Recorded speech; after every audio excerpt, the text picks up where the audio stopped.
Oh Hello. my god. I had the reverb because I had my other stream pulled up because I was talking to the live chat. Hello. Technical difficulties coming in hot and we haven't even been streaming for a full minute yet. So, greetings and salutations everyone who's here. I'm so happy to have my buddy back with me. Y'all, hearts and hype in the chat for Danielle who just freaking hit 10,000 subs. What the hell? How do you feel? Does life feel more sparkly? Oh my God. It's like I'm a whole new person. And this is our last stream together ever because I'm too big for you. Just kidding. Help. I literally keep DMing her and I'm like, are we still friends? Are we still friends now? Are we still friends now? Can we still stream together? So, if you let me, I'm gonna link since Nightbot is working since we're actually live. I'm gonna make sure to link Danielle's channel. Oh, I just dropped DC in the chat as well. And I will tell everyone I am doing a 10K live stream this Saturday night. If you're like me and you don't go out and do anything, you can come hang out with me on the internet. hell yeah! I'm gonna totally be spamming your chat. Absolutely, I'm clearing my Love schedule. it. Okay. I think someone already linked you. I don't know why I can't see anything. Eloise, is it your birthday? Did I miss that? I haven't Yes, been it paying is attention to the Eloise's chat. birthday. Yes, it is Eloise's Happy birthday. birthday. I would sing to you, but your ears will bleed. What? I'm not sure what's going on, but I can't. I'll just read the chat from the screen because I can't see the full chat on my side. That's okay. What are we doing today, Danielle? Today, my chat's weird too. I don't know what's going on. Anyway, today we are going to be talking about Brittany Dawn. It's been a couple weeks since we all gathered here together to have this discussion. So I'm excited. Apparently it's pretty spicy. So I think it's like a very long video from what I understand, or multiple videos. So we probably won't get through all of it today, but buckle up. Yeah, there's 2 podcast episodes that are over an hour each, and there's a 5-minute YouTube video that we are also going to watch. And I guess I say this from a marketing perspective. Sometimes you can feel like, or sometimes there's good actors out there, and they can fake genuine emotion. I don't feel like, just from the words she said so far and all of the things that Danielle and I have listened to together, mostly I'm like, where's the apology? Where's the taking responsibility for what you did? Oh, I was too young. I didn't know better. I'm just so popular. I was overwhelmed. It's like, come on. How far I'm really sorry for what I did, and that I hurt you with my actions goes. It goes so far. It seriously does. And I haven't heard that yet, but what do I know? I'm just a hater troll on the internet. So normally, I'll introduce myself first, then I'll let y'all be introduced to the magnanimous 10K subber that we have on our channel. And I'm joking, I'm poking a little bit because Danielle would never in a million years throw out her like sub number to like gain anything. I'm just here for the clout, guys. Yeah, she doesn't clout chase. We're just having fun. But I'm DC. I'm an MLM dropout. I've been in two multi-level marketing companies, and I didn't learn the first time. I finally learned the second time, and I got out last year. It's been a full year of being out of a multi-level marketing company and not joining another one. And that's how I met Danielle. We ran into each other on the internet because of the Jesse Lee Board Columbia situation, and that is the only good thing that has come out of that fiasco, is getting to connect with Danielle and stream with her and do all the fun things. So let me pass the microphone down to Danielle while I wrangle my technical difficulties and pull the video up that we are going to watch first. So Confetti, confetti, confetti for escaping MLM. yes. We need to have a little. I need to make that. I have to have so much stuff I gotta do in restream. So many things to do, not enough hours in the day. Yes, for sure. Okay, welcome everyone. Hi, I'm Danielle. I have actually never been in an MLM. I consume a lot of anti-MLM content and have for many years, but my background is in small business. I used to own a legitimate small business. yoga studio. And at that time, I hired a life coach, thought, I could become a life coach. I was like 25, made some silly decisions. Also sort of got indoctrinated into that whole industry. If you're not familiar with the coaching space, it is wild. And now I make content here on YouTube talking about the unethical practices found specifically in the coaching industry. I dabble a little bit in MLM, specifically mostly with DC here.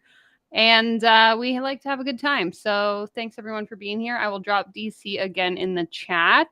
And I appreciate all your positive messages for me. So I know. nice. I think like we've been, I don't know. I feel so, and it's so wild when we hear like in some of these Zoom calls and whatever, or when even in some of these coaching spaces, they're like, be around people who don't bring you down because everyone's just a jealous hater and blah, blah, blah. And it's like, no, no, no. Like, I'm literally so, like, when I continue to like, pull down on Danielle's like YouTube every single day, like watching her sub count go up. Like I'm so stoked for her. Like when her video went viral, I can't tell you how happy I am. And it's not like, oh my gosh, I hope she falls on her face. Like, no, I'm just happy. I'm happy for her. Burn her. And it's like, it's just so wild that we hear all these like preemptory conversations and it's like, oh, you're just jealous. You're just blah, blah, blah. Like, no, no, I'm just happy for my friends. Just like I was happy when Julie Joe hit 10K, when Aaron B's hit 10K, when Heather hit 500 on our live stream. Like, yeah, that's just like a happy, like I'm just happy for people. So like I don't know, and I know the live chat feels the exact same way about Danielle, and like I'm just, I don't know, I'm just stoked and I'm happy. So all right. we are all just happy to be here. Okay, that's Yes. the moral of today's story. You may not be happy by the end of the stream, but we're happy right now because Brittany Dawn, she just settled with the state of Texas $100,000 in restitution for the people that the state of Texas said she needed to repay, and $300,000 of a slap to say you don't get to do this again. And then if she doesn't pay out on that $400,000, she has to pay the $131,000 in change in attorney's fees. And since she settled with the state of Texas, and I keep saying that because settling isn't winning, she has gone on this apology tour, but without the apology.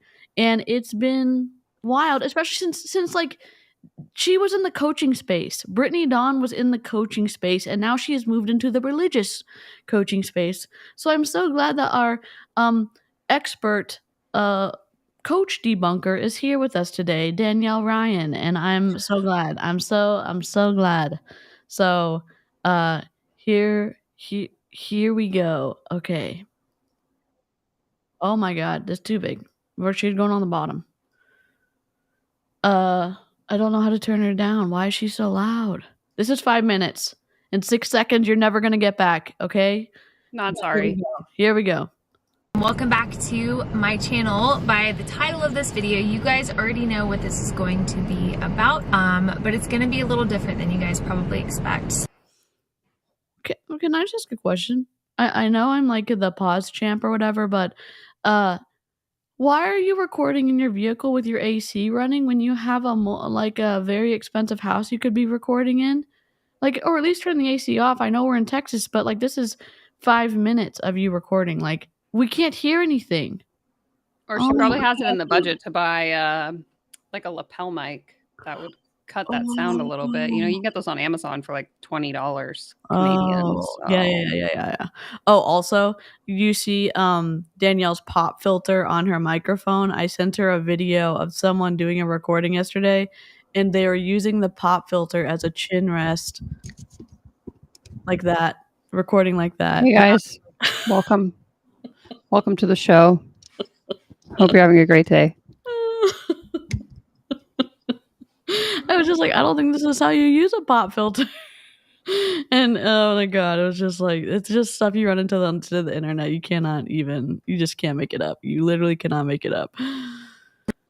Going to do is I'm not going to rehash everything that I already discussed in this podcast episode that I will put right here on the screen. But I woke up this morning and I felt like the Lord said, instead of posting this podcast interview on your page, I felt like the Lord said, I want you to share about how you've endured this season, how you have a smile on your face and the joy in your heart through these trials. You have a smile on your face because you didn't get slapped for more money than you did. Like, out of the millions of dollars you took from people, you only had to pay back $400,000. And you get a payment plan. What are you talking about? Oh, we're playing World's Tiniest Violin for Brittany Dawn right now. God. Podcast, there have been a lot of things going on behind closed doors that I've never opened up about because I couldn't open up about them. And so being able to speak on these things for the first time was truly so freeing. And I watched the Lord do such a beautiful thing in my heart through that. I believe that that was the first time and the last time that I'm going to be talking about it. And so today's video is going to be for anyone that might feel like they have a thorn in their flesh. And what do I mean by that? This is 2 Corinthians 12, 7 through 10. Oh, good. I'm sorry. Content warning. Bible verses. Religious manipulation. I don't know. Be prepared. As this, therefore, so that I would not exalt myself, a thorn in the flesh was given to me, a messenger of Satan to torment me so that I would not exalt myself. Concerning this, I pleaded with the Lord 3 times that it would leave me, but he said to me, my grace is sufficient for you, for my power is perfected in weakness. Therefore, I will gladly boast all the more about my weaknesses, so that Christ's power may reside within me. So I take pleasure in weaknesses, insults, hardships, persecutions, and in difficulties. So now she's saying that she is being persecuted on the internet with all of us saying, hey, can you please say that you're actually sorry for all the shitty things you did and how you treated people? Oh no, I'm being persecuted, and not only that, that is God's like anointing on me for that I'm doing the right thing, that I'm walking through this path the right way. That's why Ray Higdon gets twisty. That's why other people get twisty too. And it's like, no, just say you're sorry for what you did.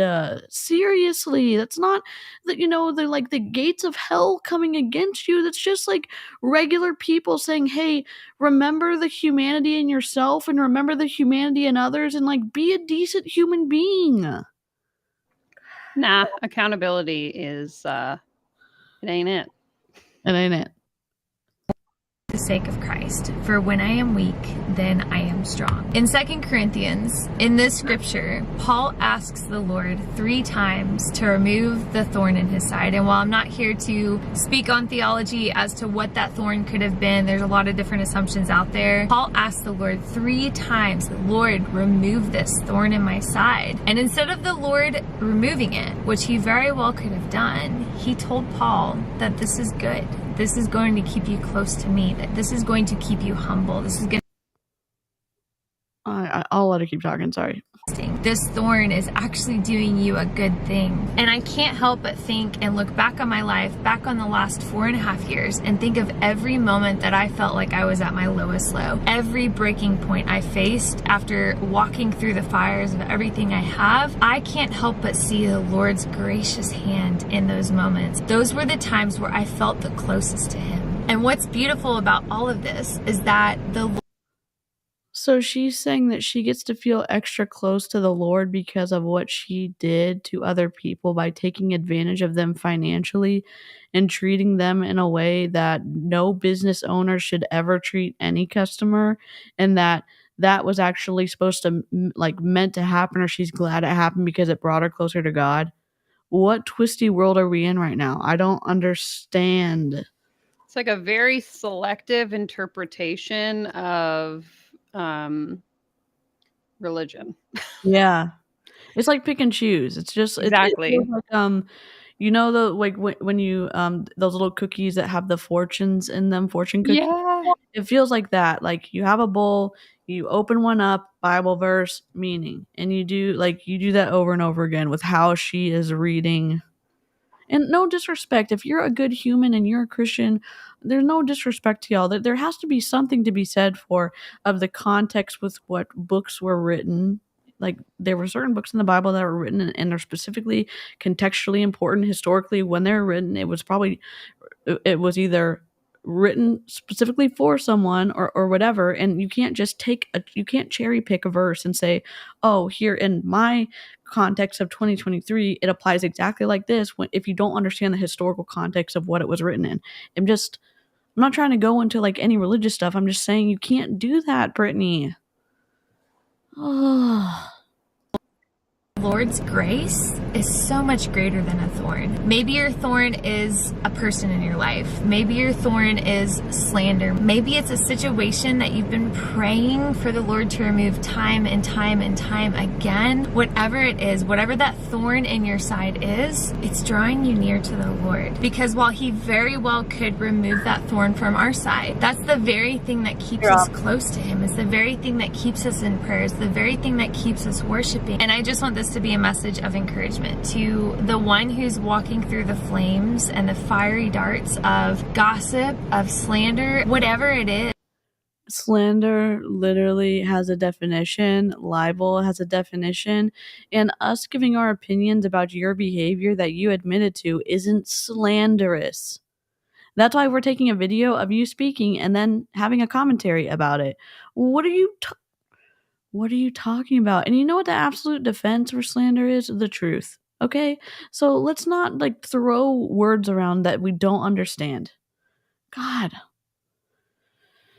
Your job, maybe your reputation has been put on the line. God will give us these thorns in life to keep us humble, to keep us from boasting, to keep us in a place where He gets the glory in everything that we do, where we can't do anything without Him. There is no space to exalt self, to exalt our individual accomplishments or the way that we are in Christ. Like, we are called to be humble. And in that weakness, we become strong, because when our physical abilities are not enough to accomplish what needs to be done to get rid of that thorn, we seek that strength in Christ. We seek that refuge in Him. Whether that's loneliness, anxiety, depression, sexual sin, gossip, slander, whatever it is you're struggling with, run only to drink out of the well that never runs dry. Anyways, I hope.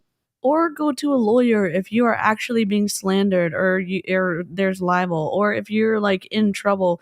There are places that you can go to for help. Like, I don't understand.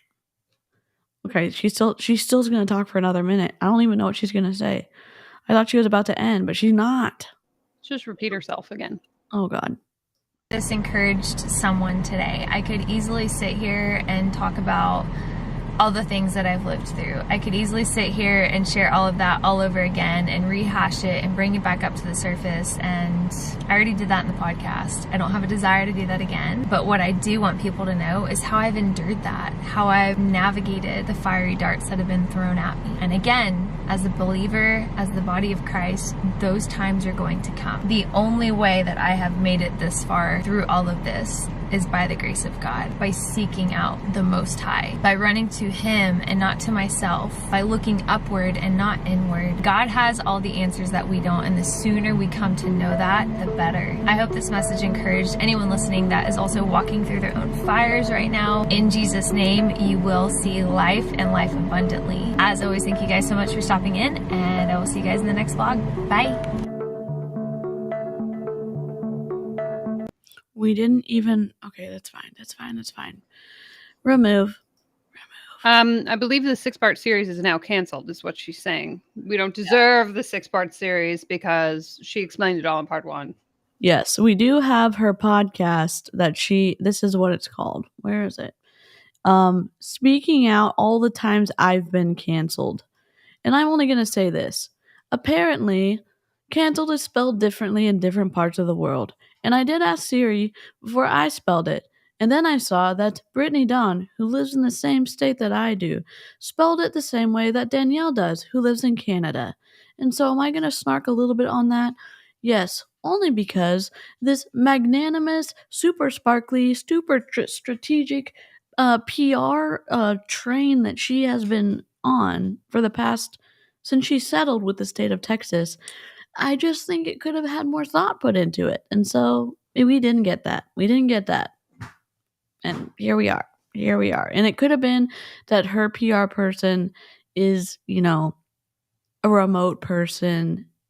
I was only being a little bit snarky, and I did admit that I was wrong in my stories when I was being an asshole. And Danielle also told me to. So I changed it on hers because Danielle's in Canada, so she gets 2 L's, and her cover has 2 L's. And I'm in the United States, so I get 1 L. And 1 L in my whatever, my cover image. Okay. I think So this is her podcast. And Wait, did she podcast in the car? No, I had to put a picture over it so that Oh, we okay. could do it. Yeah, I just took a screenshot of her. Yeah, she did not podcast in the car. Oh my gosh. Hi, Beth. 2 L's in the UK too. I don't know who's this for, but spread. I think that's for whoever It's it you. is. Thank you. It's all you, baby. Oh shoot, we Thank need you to so have much, people. we need to have a little kazoo moment. Hold on, let me find it. I find your lack of faith disturbing. That's for Brittany Dawn, and then we go. Thank you so much. Thank you so much. Oh my gosh. And I think this is let's see. Y'all, the chat is not on slow mode, and so just good luck with if I miss something, I miss it. Here we go. Brittany Dawn, podcast number 1. Why she was canceled. I've gotten so used to people just bashing me, like dragging my name through the mud on TikTok. TikTok is the worst of everything. I've gotten so immune to it at this point that it doesn't even faze me. Apologies for the mouth noises. Apparently, we don't know proper. I'm just being an asshole. She has a podcast. An audio engineer could fix a lot of this, or she could just be this far away from the microphone. Oh, or she could get a pop filter like Danielle has. If that's the Lord's protection of my heart, it very well could be, because I know I'm called to this. But it's sad. Regardless, no human should have to do that. No human should have to do what? Oh, I didn't see it about Igor. Can you send it again, Sam? The chat's moving at a pace. Can you just... I did not see it. I'm sorry. You're listening to Chiseled and Called with Brittany Dawn, a podcast about finding freedom in imperfection and peace in your broken pieces through Jesus. Our prayer is that today's message will bless you, embolden you, and fix your gaze on the King, that it will stir up the calling God has placed within you. Without further ado, here's your host, Brittany Dawn. I feel like this is the intro for some kind of like 90s like detective beach kind of show, and everyone, I don't know, that's just kind of the vibe that I'm getting. It's the like music in the background. Yes, seriously. Welcome to the Chiseled and Called podcast. I'm your host, Brittany Dawn, and my husband Jordan is here because he's just my rock. Jesus and him are my rock. Oh, Jordan's here, so he's going to interrupt her all the time and keep her on track, which involves speaking over your wife, who it's her podcast, but I guess Jordan forgot that part. Oh. Got my frequent guest card coming in the mail. You're scoring up all your points. Yep. It's weird. I've never recorded a podcast on camera, so this is a really weird. Oh, so she does have the podcast on camera somewhere. And then in the video that we just watched, she said she's not going to rehash it out on 2 places. Wow. Because, okay. All right. This is obviously why we're doing it in here, because the office is kind of small. So this, I'm just like trying to also know to look at the camera. So if I'm not paying attention to the camera, I'm learning. You've been an influencer for all of time. Basically, over a third of your life, you've been an influencer. You know how to look at the camera. Recording a podcast is really no different than making a YouTube video, and she's been on YouTube since like 2013. So, oh my God. Sam, I'm scrolling up to find the comment about Igor. I'm still looking for it. I'm going to press play. We have 5 pages of notes for part 1 Oh, shit. of the cancel culture discussion, which is really kind of sad. Absolutely ridiculous. 5 pages of notes that I have typed up because there's so much that I don't want to miss some of these. And even still, like, we're going to miss things. Stuff you're leaving out. There's so much. I actually feel... Do we not understand how a podcast works when you could say, oh, we left this out, record that and add it in? Do we not understand how editing works? How about leaving social media, start a new life away from exposure? Too much sense, cat lady. Oh my God. Strong right now. I'm proud of myself, babe. Like, I'm proud of you too. I was really worried that I was going to be just a train wreck walking into this episode. Because as I was writing these notes, I felt like I was having to relive a lot of this. And the human brain is amazing in a sense of, like, I didn't realize how much my brain had suppressed to try to forget some of this trauma, because that's what it is trauma. Well, my prayer for you throughout all this is that you are going to gain, like, this stuff doesn't have power over you anymore. Amen. And bringing it to light. Yeah. And exposing cancel culture and trolls and what, like, just the magnitude that they have gone to try to negatively impact your life, my life, our families' lives, our livelihoods, over $75 to $100 fitness plans. Yeah. So you To really, like 1 million people. Yeah, I mean, did we forget how to multiply, Jordan? Seriously? Come on. Our lives were ruined over $75 fitness plans that we may have messed up a little bit. Well, we only took it from a few, 1,000 people. So really, like, this is undeserved. Sure. I'm not in favor, and I don't condone taking stuff real world, and you are also not accepting responsibility for what you did. Brittany Dawn is not taking responsibility for what she did. God. Or go to therapy. Gosh, Chelsea, that is an inspired suggestion. That's what this is about. Utterly absurd. The analogy that I've said to you before is, like, a lot of people involved in this are trying to give you the death penalty. Don't even joke about that. Are you serious? Give you the death penalty? Are you serious? That's so inappropriate a comparison to use in this situation. Give me a break. Oh my God. This is the first, 2 minutes and 47 seconds. Let me let my dog out. For a speeding ticket. Yeah. And this is out. Giving the death penalty for a speeding ticket? Oh my God. Okay, let me let my dog out. I'm sorry. I'm going to rage too much. For the love of God, I'm so mad. Absurd. I apologize. That's how I feel about this. No, I mean, I don't think you have to apologize for that. I think 99% of people that are going to listen to this are going to think the same exact thing once they hear everything that I've walked through in the last 5 to 7 years. Yeah. But I'm taking you guys back to 2019, which is where the worst of it started. So this really started in, like, 2016. It's no news to most of y'all that I have been through a divorce, and that is when a lot of this actually started. But alas, 2019 was the worst of it all. Well, it started to be the worst. You're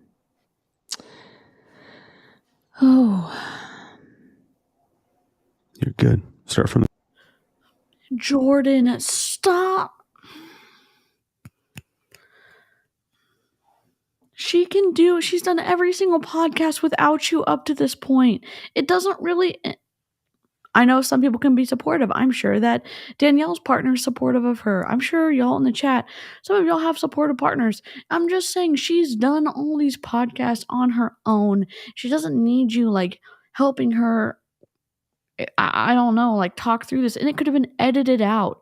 It's left in strategically. You know how I know that? Because I would have taken it out because you would have lost listeners with all of the pauses in here.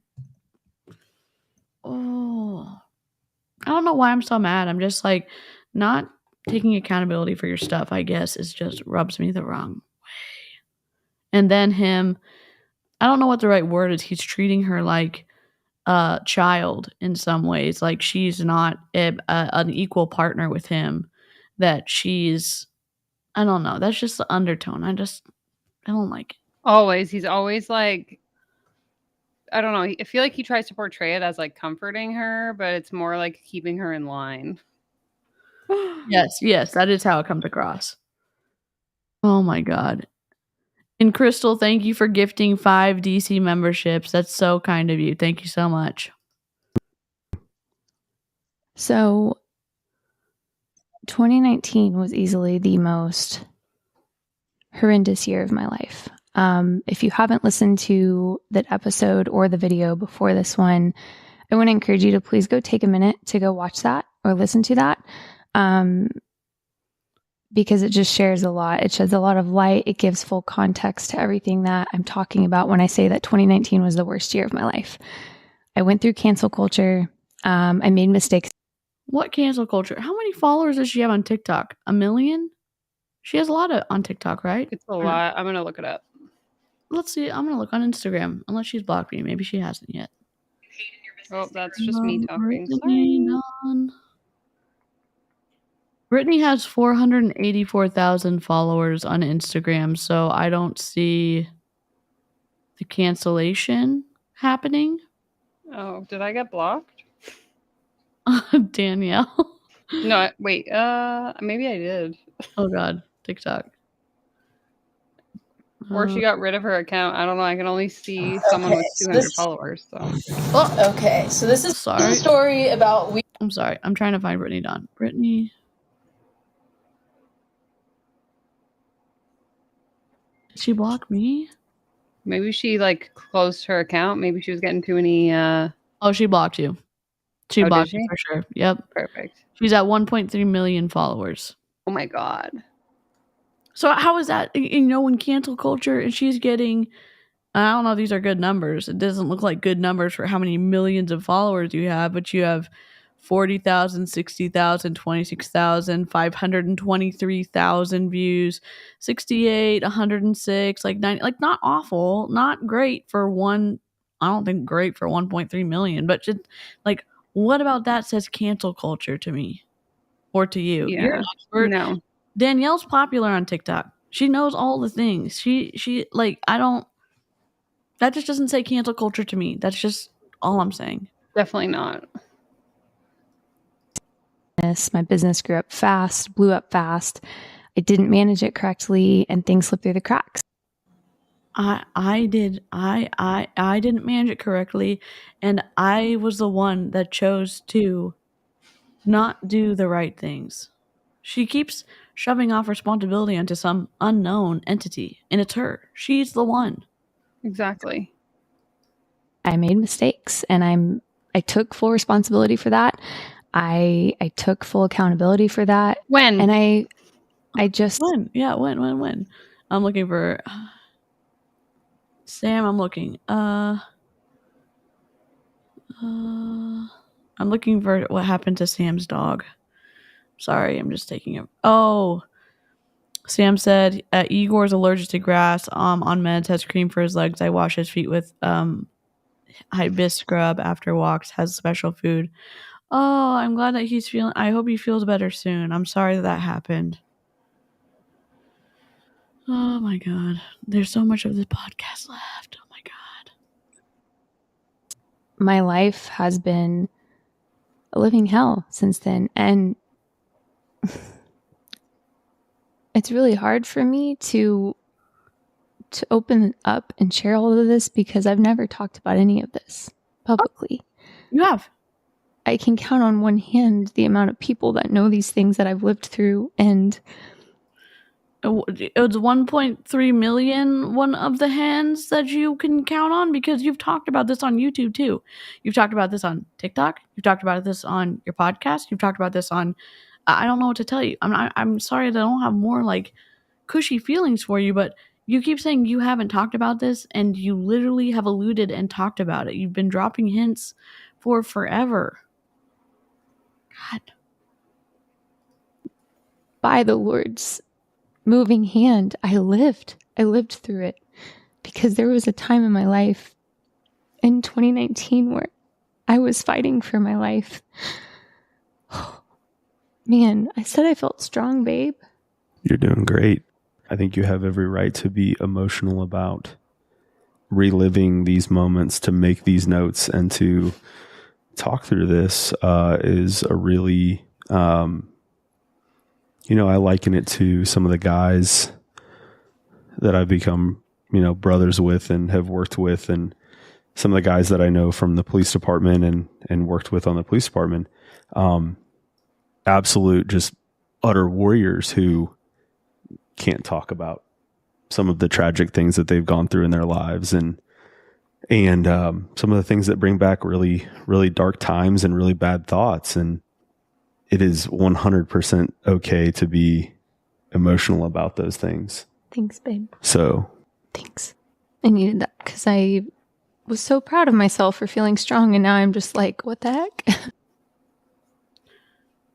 I'm not saying that the emotional like stress and strain from being a public figure and having a lot of frustration from people and saying, please give people's money back. I'm not saying that she didn't go through mental struggles, depression, anxiety, and those are real things.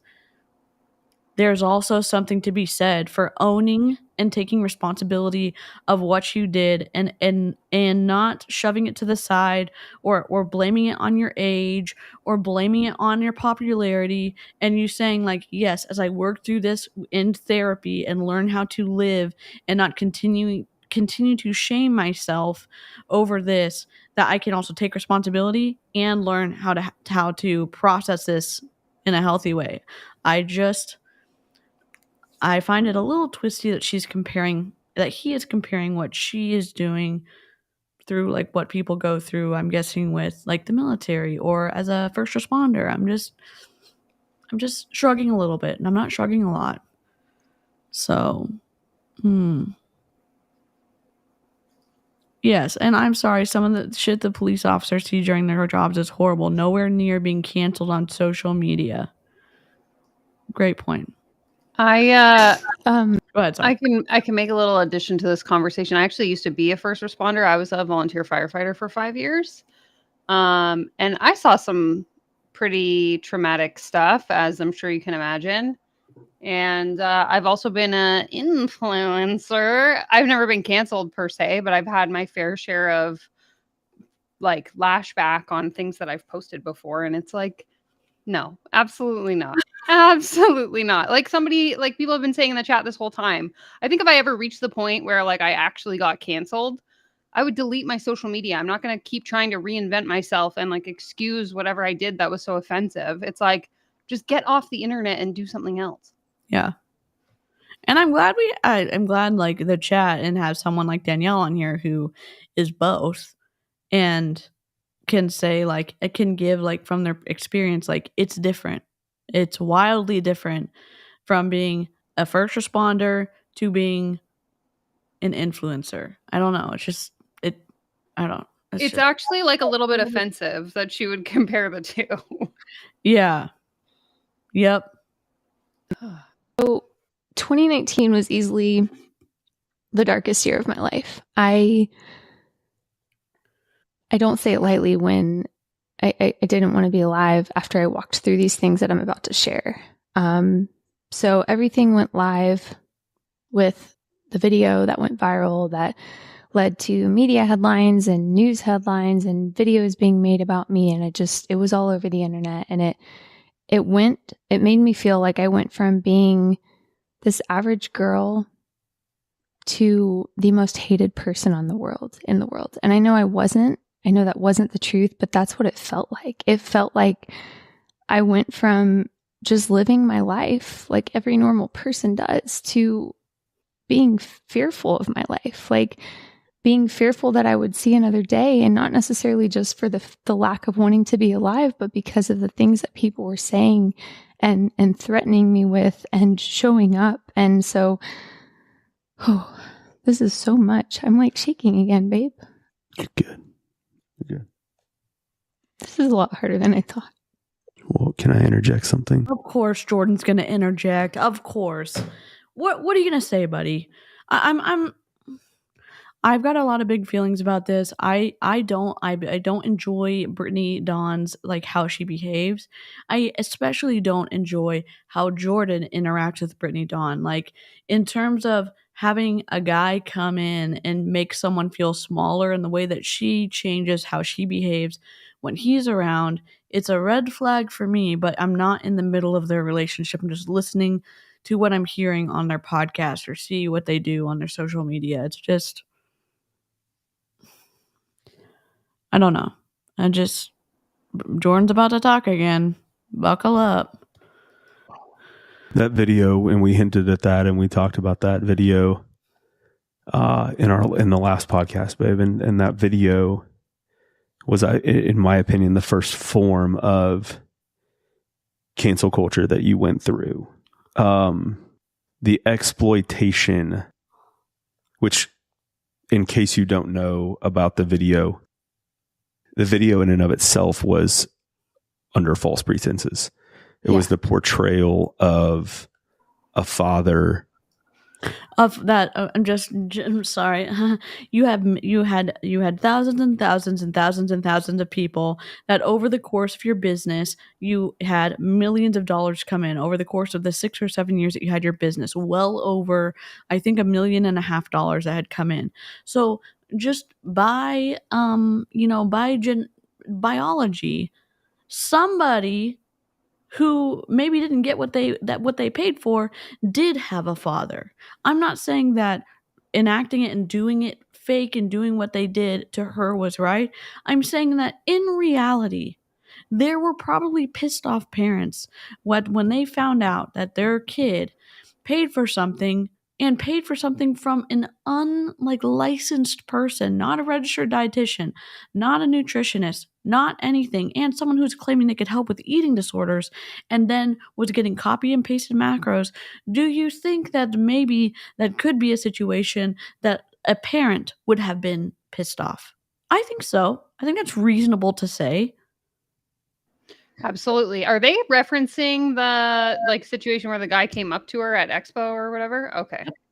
The guy who came up to her at the Expo, and then another guy from the booth immediately got in between them. So if you're talking about the embarrassment or the reality, sure, I'm sure that was nerve-wracking to have someone say, hey, you stole from my daughter, you need to give the money back.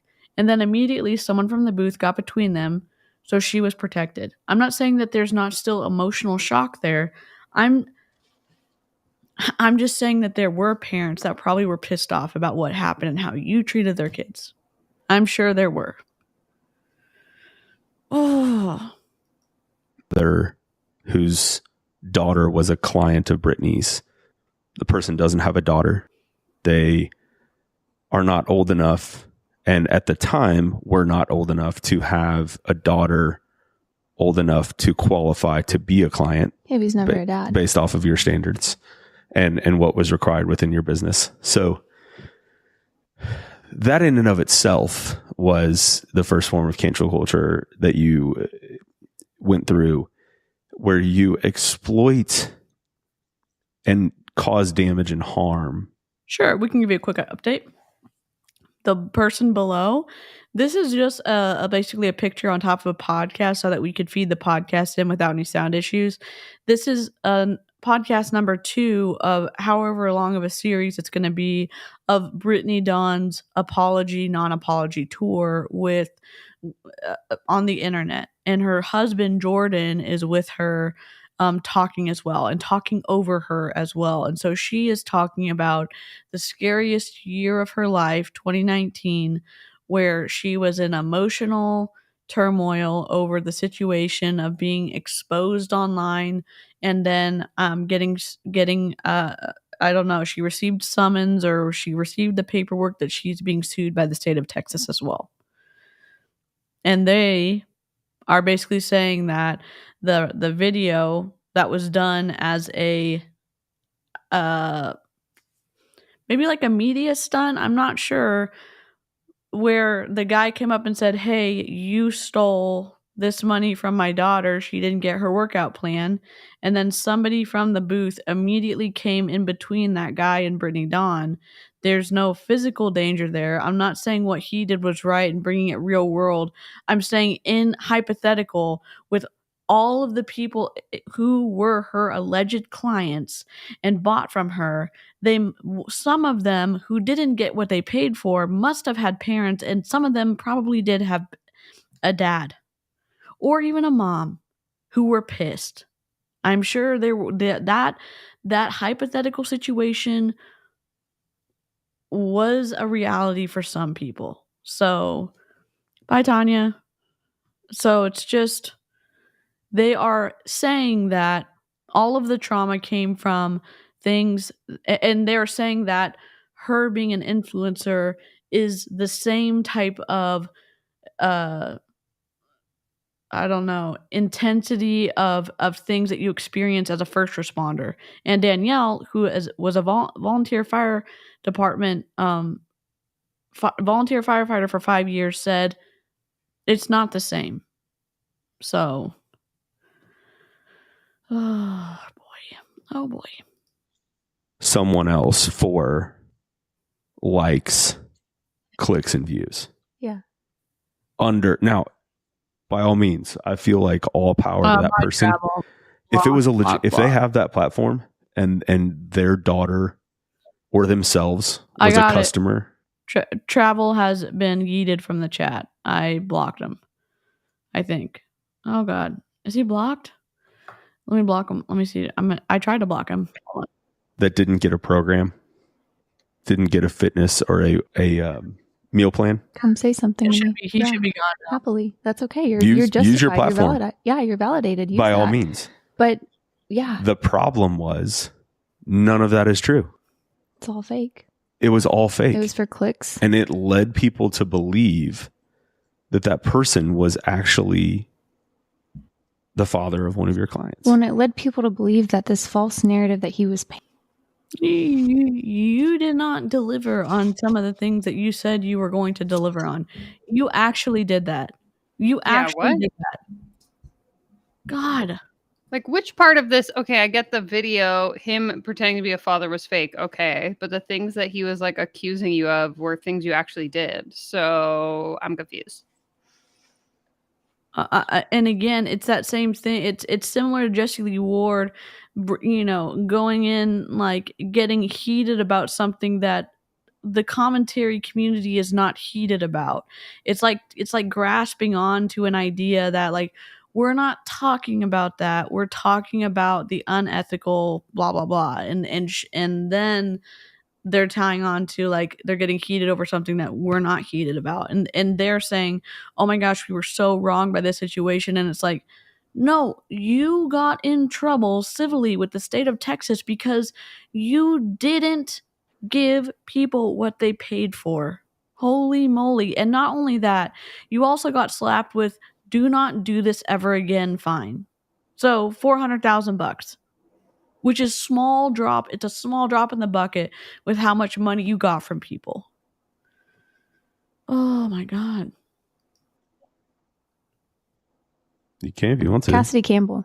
Like, Cassidy Campbell made a video about me, and with his false narrative, his fake persona, his misleading assumptions, that then perpetuated that I was a scammer, a fraud, a grifter, whatever you want to call me.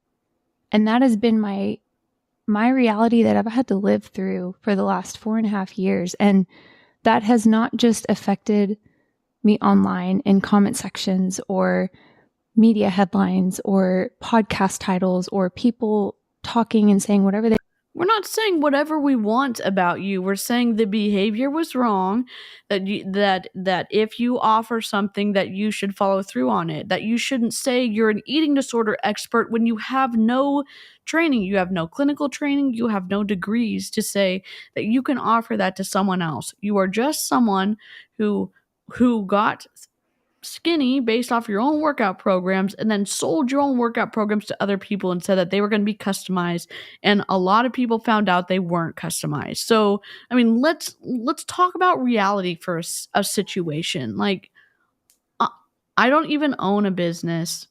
But I can't imagine, like, if Danielle did this where she said, hey, buy this product from me, and then she didn't deliver on it, that people maybe would be pissed about that.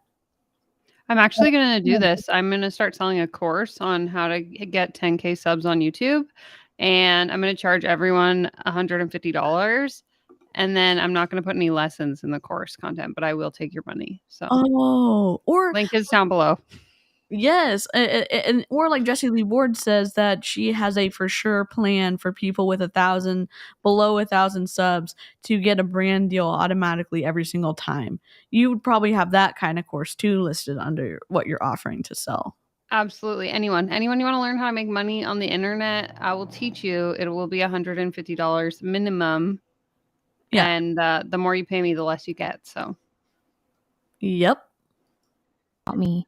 This has now seeped into my personal life, into our lives as foster parents, into our jobs. It has seeped into our income. And I'm sharing all of that today. And next week, there's literally so much to unpack that. Yeah. So it's going to be a lot. Buckle up, you guys. That video went live and Good Morning America picked it up. Oh, so you're getting money from your monetized YouTube, so that that Good Morning America. She's talking about the old video, but she still got a boost in analytics on her paid platforms, like from AdSense on YouTube. I don't understand. Oh. And the media was just having a heyday really with this, because everyone wants to see an influencer fall. Everyone wants to see the people that they think have it all together fall flat on their face. And it didn't have it all together. I've never had it all together, but it's easy for people to put that front out online. And that is why now in my life, I'm so transparent and I try to be so honest and vulnerable in the good times and the bad, because I have been that person that just puts the happy face on.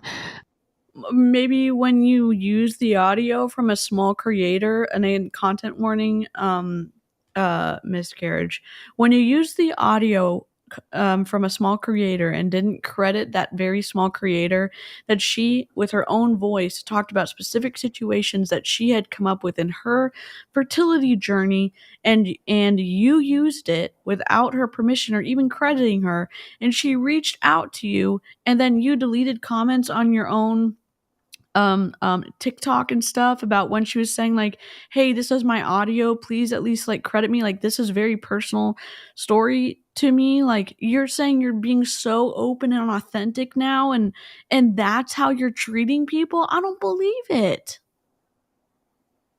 The math ain't mathin',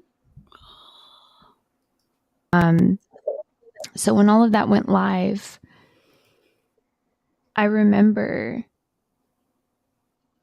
getting the influx of hate, and looking back, the hate is actually the easiest thing now for me to navigate, which is wild to say, and really sad, truly sad for me to say that I can handle hate. Because you think that's because you just become numb to it? Yeah, I think my heart has gotten so used to people just bashing me, like dragging my name through the mud on TikTok. TikTok is the worst. Then get off TikTok. But you don't want to because you have 1.3 million followers on TikTok, and the ego will not let me let go. God.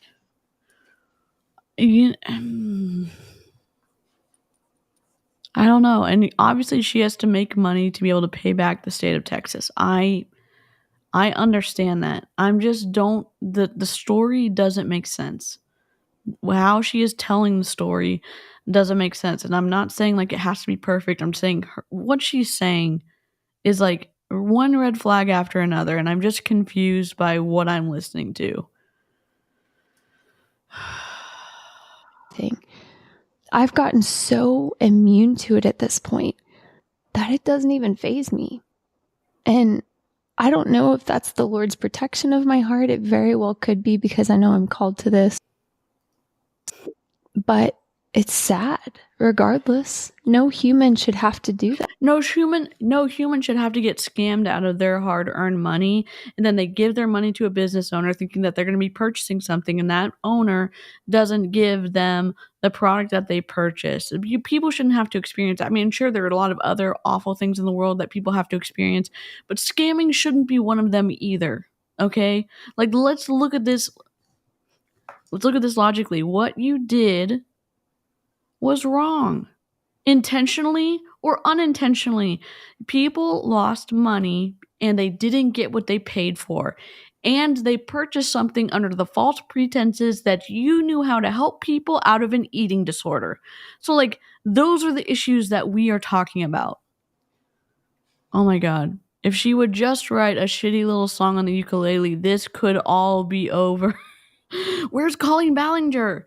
Oh my God. If y'all don't know, it's awful. It's so bad what Colleen Ballinger did. And then she sang about what she did and taking no accountability. It's He did a stream on it yesterday. You should all go watch it after this. Oh my gosh. So I remember when the hate poured in. Looking back, that's been the easiest part of this whole journey is, the slander, the doxing, the hate. Yeah, doxing, not cool. Don't do it. Not even not cool. Don't do it, because you can get into trouble with the law for doing it. So just don't do it. Don't take this real world.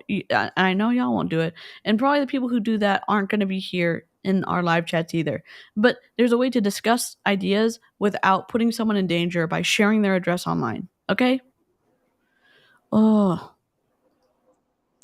That's been the easiest part. But then the comments started taking a turn, and I'll never forget these two comments. And mind you, this is all over online digital plans. This is all over online digital plans. You had a product that you offered for people, that people saw you losing weight. They wanted to do the same thing. You said you had healed yourself of an eating disorder. People who had eating disorders wanted to heal themselves of that too. They trusted you. They gave you their hard-earned money, and you are now making that seem less, that their trust they put in you seem less because, it's all over an online plan.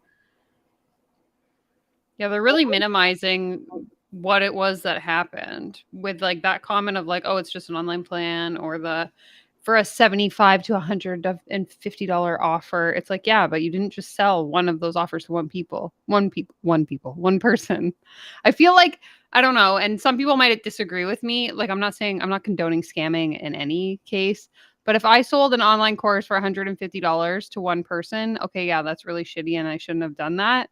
But if I sell a $150 course to 1,000 people, I think there's a huge difference between the intention, how long you let it go on for, that kind of thing, and the like amount of thought that would have to consciously go into being able to sell 1,000 of them to, or however many to, like, for that amount of money. And so the fact that they're trying to minimize that, to me, it just like, I don't like it. Yeah, it's awful. In person, this is not over anything physical. This is over...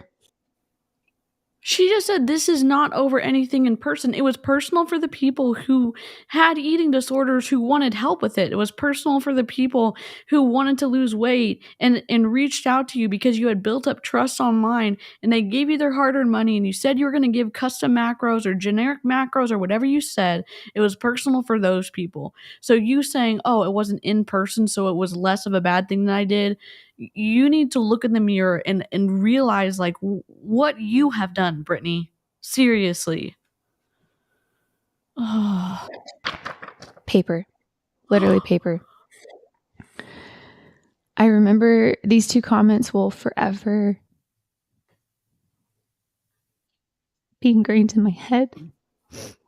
It was just an influx, tens of thousands of comments, and the first one said, "Why don't you do us all a favor and put a gun?"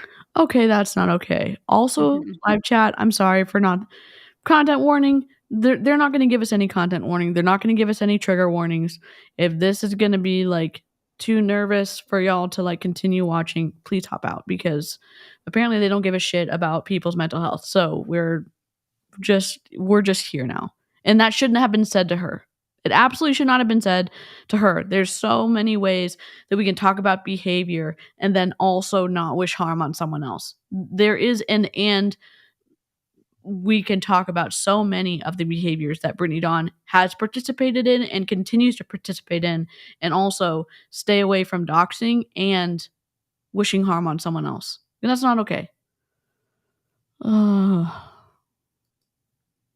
And the next one said, "Make this world a better place and go jump off a bridge." Oh my God.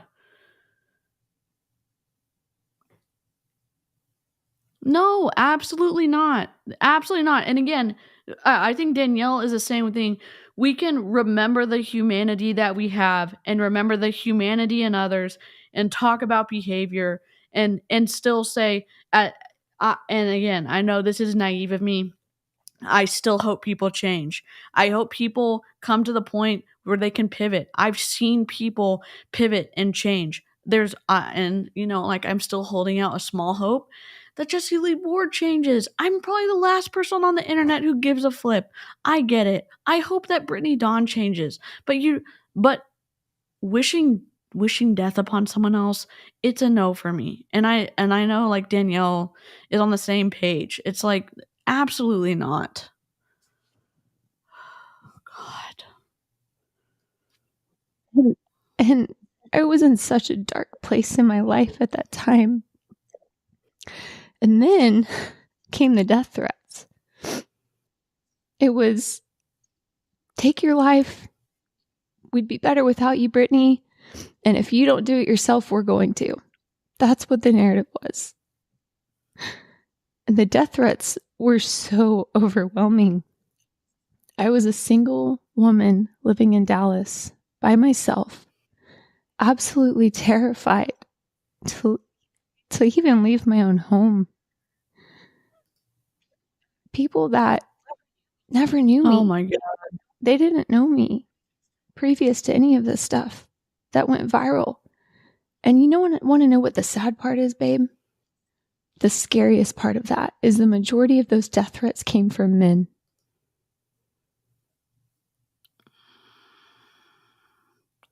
I don't know why that's even sadder that it's coming from men as opposed to women. If you are hiding behind a keyboard, threatening people and pushing them to do something permanent to themselves, that's a no for any gender.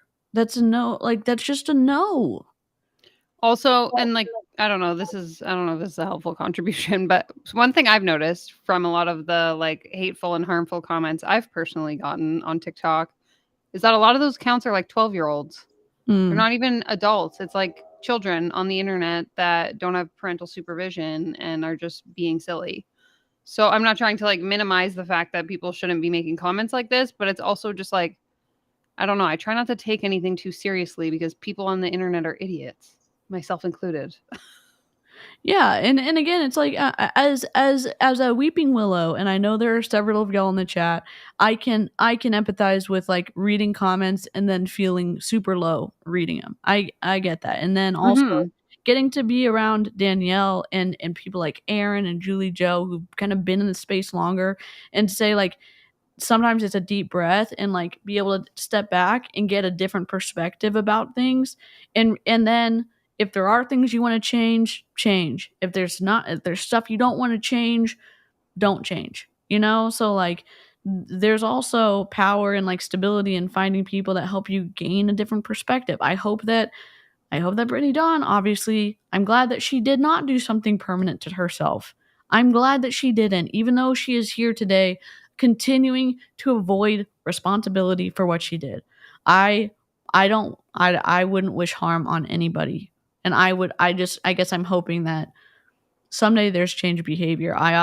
She's probably not watching commentary channels on the internet, but if you like Brittany Dawn and you do find this video, I'm hoping that it makes you think a little bit about the power in being able to take responsibility for what you did and own that, and being truly remorseful about something, and not always having to live under the shame of what you've done, but have the remorse and have the responsibility, and then be able to move on with the humility and the empathy for others and what you did that impacted other people, and go forward and not do that again. I think there's power in that. And I hope she experiences that, but I don't think she's going to. I'm long-winded today. Okay. God. 95% of those came from men. The audacity I don't think I actually knew that. came from men. 99% of my platform is women. These were men who didn't know me. They never knew me. And so why? I'm just asking. Then why are you taking it so personally? That's the part I don't get. Yeah, you understand your analytics. You understand who your audience is. You understand who your followers are. I'm confused. I'm confused, like what Danielle is saying, because when you understand your audience avatar, when you understand like the percentages of stuff, and I'm not saying that she shouldn't have felt like scared. I'm saying, what the hell? I'm just confused. I think an important piece to keep in mind too, especially like because she keeps mentioning TikTok, is like people are literally sitting on their phones doing this. They don't give a shit who you are. They don't actually, like, if I watch one of your videos, chances are I'm not going and watching 100 of your videos. I'm literally watching it, reacting to it, and swiping to the next thing. Like, I'm not invested in you as a person. I'm just a troll on the internet. I'm fearful for my life. I'm scared for my life. I'm scared to walk out my front door. I'm scared to go to the grocery store. I'm scared to even drive in my car anywhere. And that was a dark place for me to be. I didn't open my blinds for 3 weeks. If I did, it was a fight. Like I was just trying to survive over, let me remind you guys, online digital plans. When she says this, I'm not going to say it doesn't matter. I'm saying that the wrongness of offering something, not fulfilling it, taking someone's money and not giving anything in return, or taking someone's money under false pretenses and not giving them what they paid for, and you belittling their loss to you, which you get to live off of their money that they sacrificed and that they didn't get it, and you are now saying, oh, it's just over a piece of paper, and people are just like so mad over nothing. People can stand up and say like, hey, your influence is unchecked, and there is going to be commentary about it, and I hope that there is no death threats or anything like that, but the behavior certainly is going to be talked about. And she keeps it's like she almost takes responsibility, and then she takes a step back, and she's almost there, and then she takes a step back, and it's insulting. Or I haven't been harmed by her. It's insulting to listen to by how she describes, oh, it's just a piece of paper, and she even waved it in the front of the microphone earlier. It's just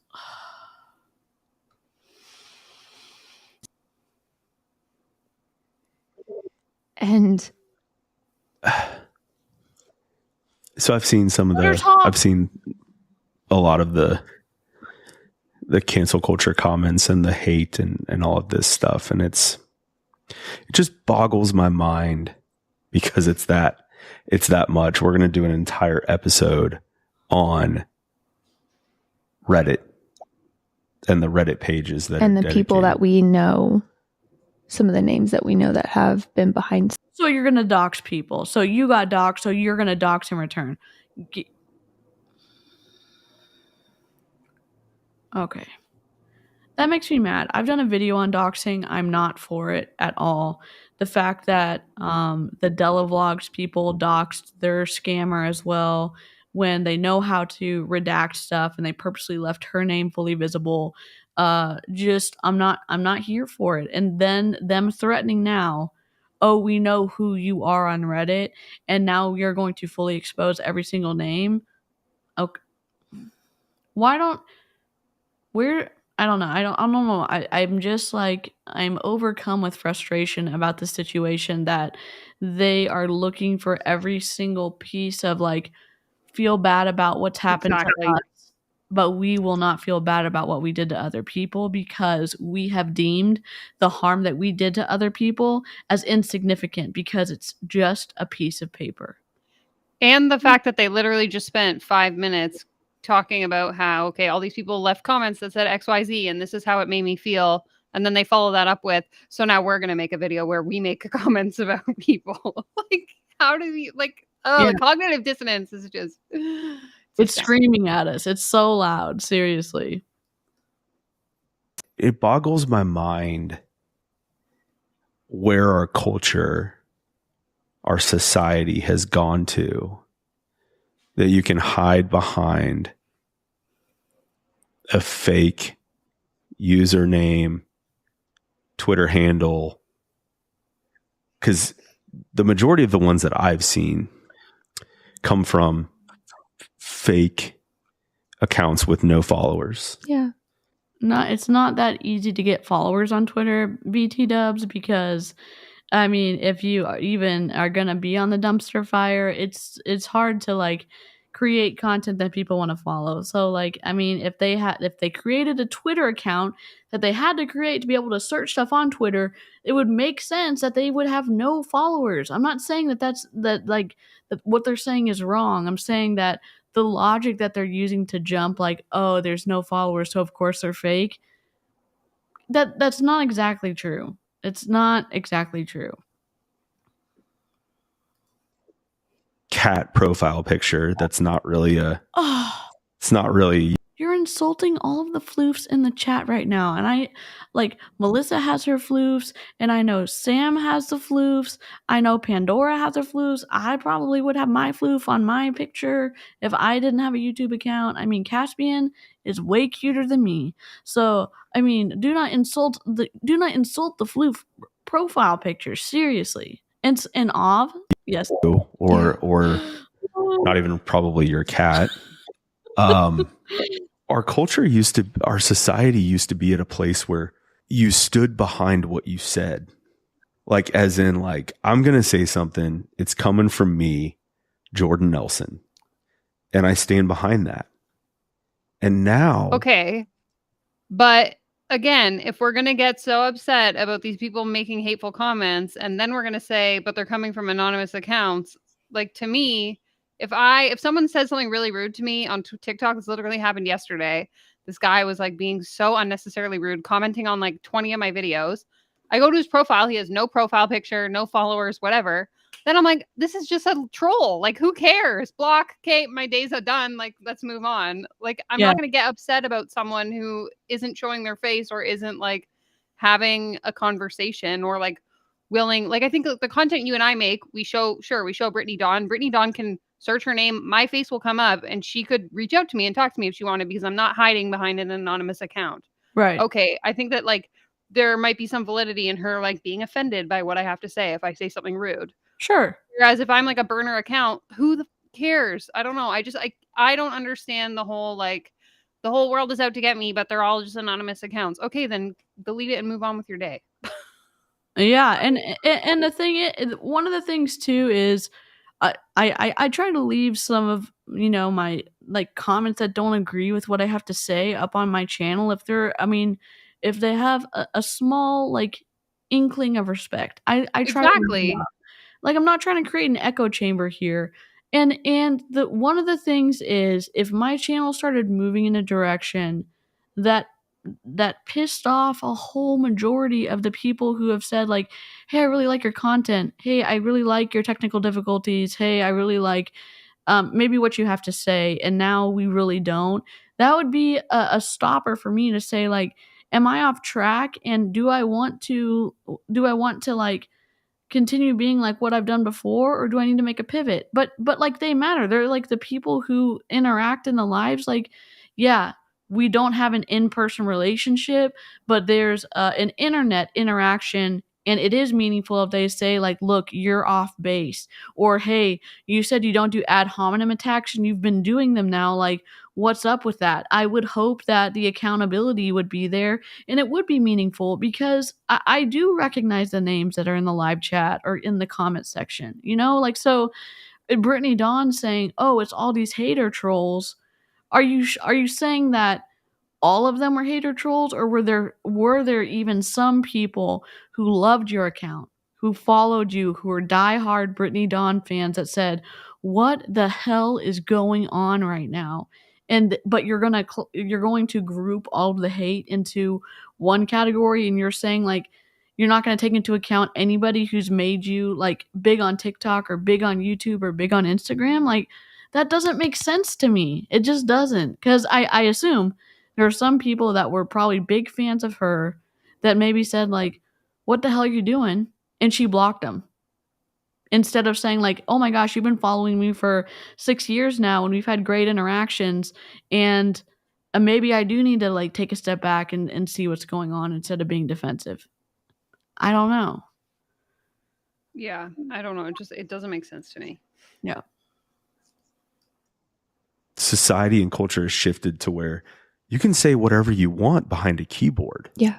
With no recourse. With no repercussion, no recourse. There's no discipline. There's no law. And that's what I get, and Jordan knows this, I get so passionate. There is something in me, and it's just the fact that I've lived through some of these things that we're working on sharing with you guys. There's so much.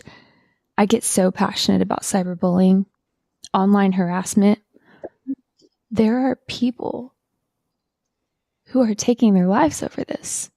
There's kids. There's 9, 10, 11-year-old kids who are taking their life over this, and no one is doing. There's a lot of people doing a darn thing about it. There are intelligent people that have created these incredible programs that are putting like stops on your texting for minors that said, hey, do you want to send this text message or do you want to send this message as like a second, like a stopgap for bullying?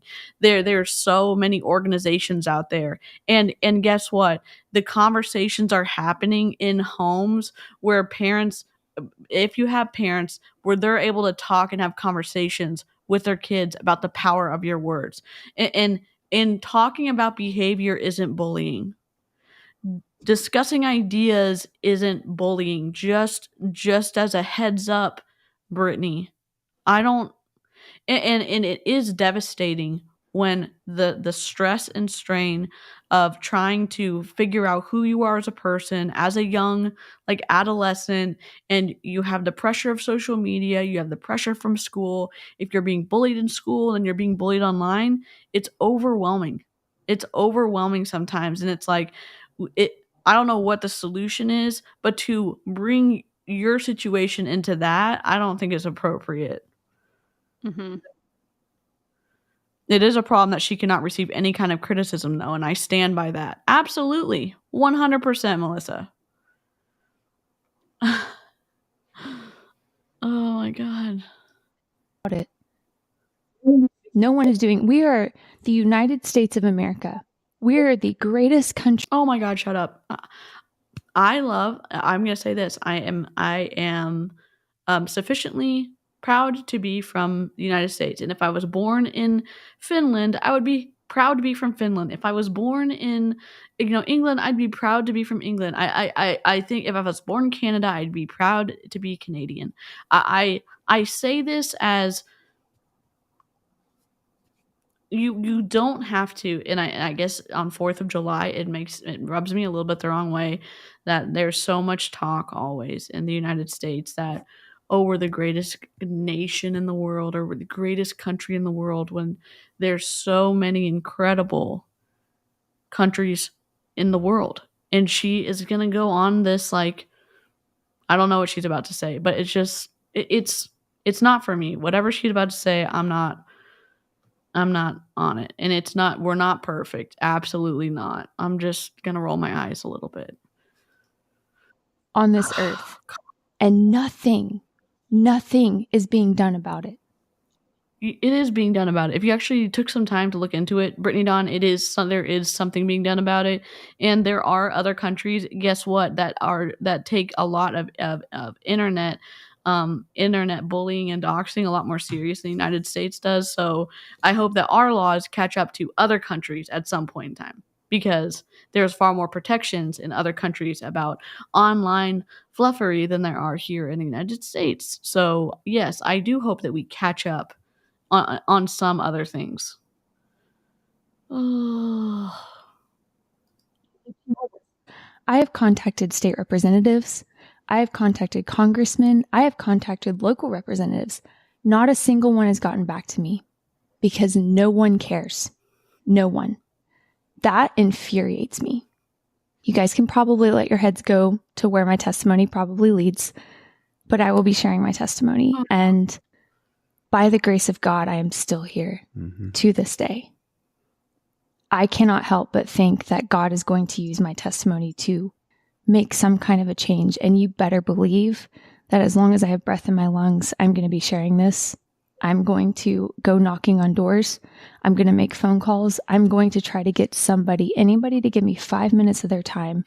Why don't you use your platform for good then?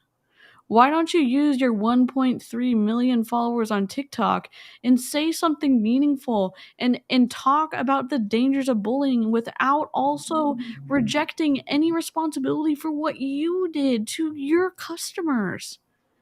You know what I'm saying? Like, you could do something powerful with your voice. This doesn't seem to be it. No. Missed the mark for sure.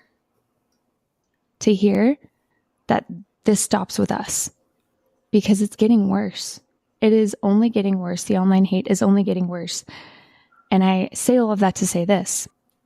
So not only did they threaten me with the comments and the death threats and telling me to take my life, and that if I didn't take my life that they would, then they started moving on to my family. It is one thing to come after me. I get it. I chose this life. I chose to be an influencer. I know I signed up for this, which is still pretty messed up when people try to flip it on, well, you're an influencer, you knew you were going to get this. Like, that's pretty messed up. But I know that this comes with the territory. But when you start trying to harass and threaten my family, like, that's a whole nother level of disgust. It's demonic.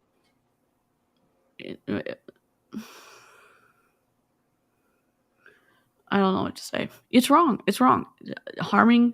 Threatening to harm someone, wrong. Threatening to harm someone's family, wrong. And it is, you are going to get in trouble for it here in the United States. You're going to get in trouble for it in other countries as well. And it is never the right thing to do. I don't know what else to say about that. It is evil to threaten harm on someone else. And oh my God. I still don't understand why. I don't get it. Over what? I know. Over what? A piece of paper? Give me a break. Over some fitness plan. Just a couple, a handful, honestly. Nothing big. Just a few. God. When they say something, kind of getting into the neighborhood, like driving into the neighborhood of being meaningful, and then they go into the ditch. Because then they say, over what? Fitness plans, product and a service that I didn't deliver on, that people gave their hard-earned money towards me. And on my website, I said no refunds, and I gave refund to one person because they broke their leg or something. Big whoop. You're a business owner. Take responsibility. You said that you could help people with eating disorders.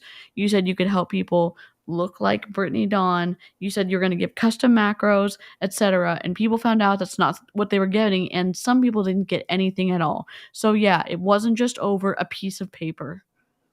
To a couple people. Yeah, to a couple people. The podcast, I'm shaking paper because we have notes on paper. Like over some fitness plans and diet plans. Get a life. Well, my dad, I think I've told you this story. So my dad was followed home. My parents, I grew up on a ranch. My parents lived in literally the middle of nowhere. You have to go off the beaten path to get to where my childhood ranch was, because they've moved since then. He called me and I could hear it in his voice. He said, Britt, a man just followed me all the way home, which, you know, babe, like how many turns you had to take. It's not an easy place to find. No. You have to know where you're going. My dad called me and I could hear it in his voice. He wasn't scared. He was rattled. He was concerned. It was just the weirdest tone I'd never heard in my dad's voice before. And he said, Britt, a man just followed me all the way home. He got out of his truck at the end of my driveway. He stood. He watched me pull up to the house. And then he got in his truck and left. Call the freaking police. Oh my God. What the hell is going on? And it hit me so hard in that moment, babe. I was like, God forbid something happened to my dad or my mom or my sister or my brother-in-law or my brother or my, at that time, 1-year-old nephew, 2-year-old nephew. Like, God forbid something happened to them over online digital fitness plans. Like, if someone is listening to this and thinks that I deserve this punishment, nobody does, over fitness plans, we need to chat. No. No one deserves to be targeted like that. No one deserves to be doxxed. They don't deserve to be harassed. They don't deserve to be followed. Their internet addresses don't deserve to be, not internet addresses, their addresses don't deserve to be shared online for the purposes of targeted harassment. You can also take responsibility for what you did to your customers as a business owner, and you haven't done it once in any of the content we've listened to. And call the police, please. Trolls, the haters, the people behind cancel culture. Let's trot your dirty laundry out for the world to see. The things that are deep, dark, inside, the skeletons in the closet that you don't want anyone to know about. Let's trot those out. Let's do it. Do it. We'll call your bluff. Just do it. Except don't break the law when you do it, sir. I just don't understand, because the undertone of the threat in his voice of, oh, we're going to share your dirty laundry, and this guy's an ex-cop, and you're telling me that he still doesn't have friends on the police force where he used to work, and you're saying that they're not going to have extra access to look stuff up. I'm just nervous. Same thing with Dominic Izzo. I'm just nervous with the access that they do have. I'm just nervous. Oh my God. Hey, Clowntown. And see if you like it. And that's the thing, is no one wants that. Nobody wants it, but it's just because you have an online platform doesn't mean that people get to exploit that stuff. Thank you. That is my point right there. Yeah. Is just because someone has a blue check mark doesn't make them less of a human. And it's like in our culture, one does have that blue check mark, suddenly they're fair game. That's exactly what it is in this society. No, it's not. Sure, there are people behaving badly online. There's people behaving badly in person. Talking about behavior isn't slander. I don't know what I was about to say. I'm just mad at what Jordan is implying with what he's saying. And then the real Brittany Dawn comes out when she's saying, oh, that's exactly what I mean. That she is finally in the right, because people really should feel sorry for her. Yeah, two things can be true at once. What Brittany did was terrible, and she needed to be held accountable for it. And people got way too unhinged about it. Yep. 100%. If they have any amount of a following, they're fair game. Their dirty laundry is now put on blast. Why? I have yet to figure that out. I think people just genuinely enjoy this. I know why. Oh, why don't you just have your own podcast, Jordan? The answers. Yeah, it's because people they don't have to air their dirty laundry, so they can take yours and exploit it and make themselves feel better.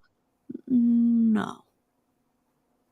I don't like Danielle, like I don't know why I'm this confused about this. Like I wouldn't say like that's the logical trail anyone goes through in this commentary space about this type of stuff. About what?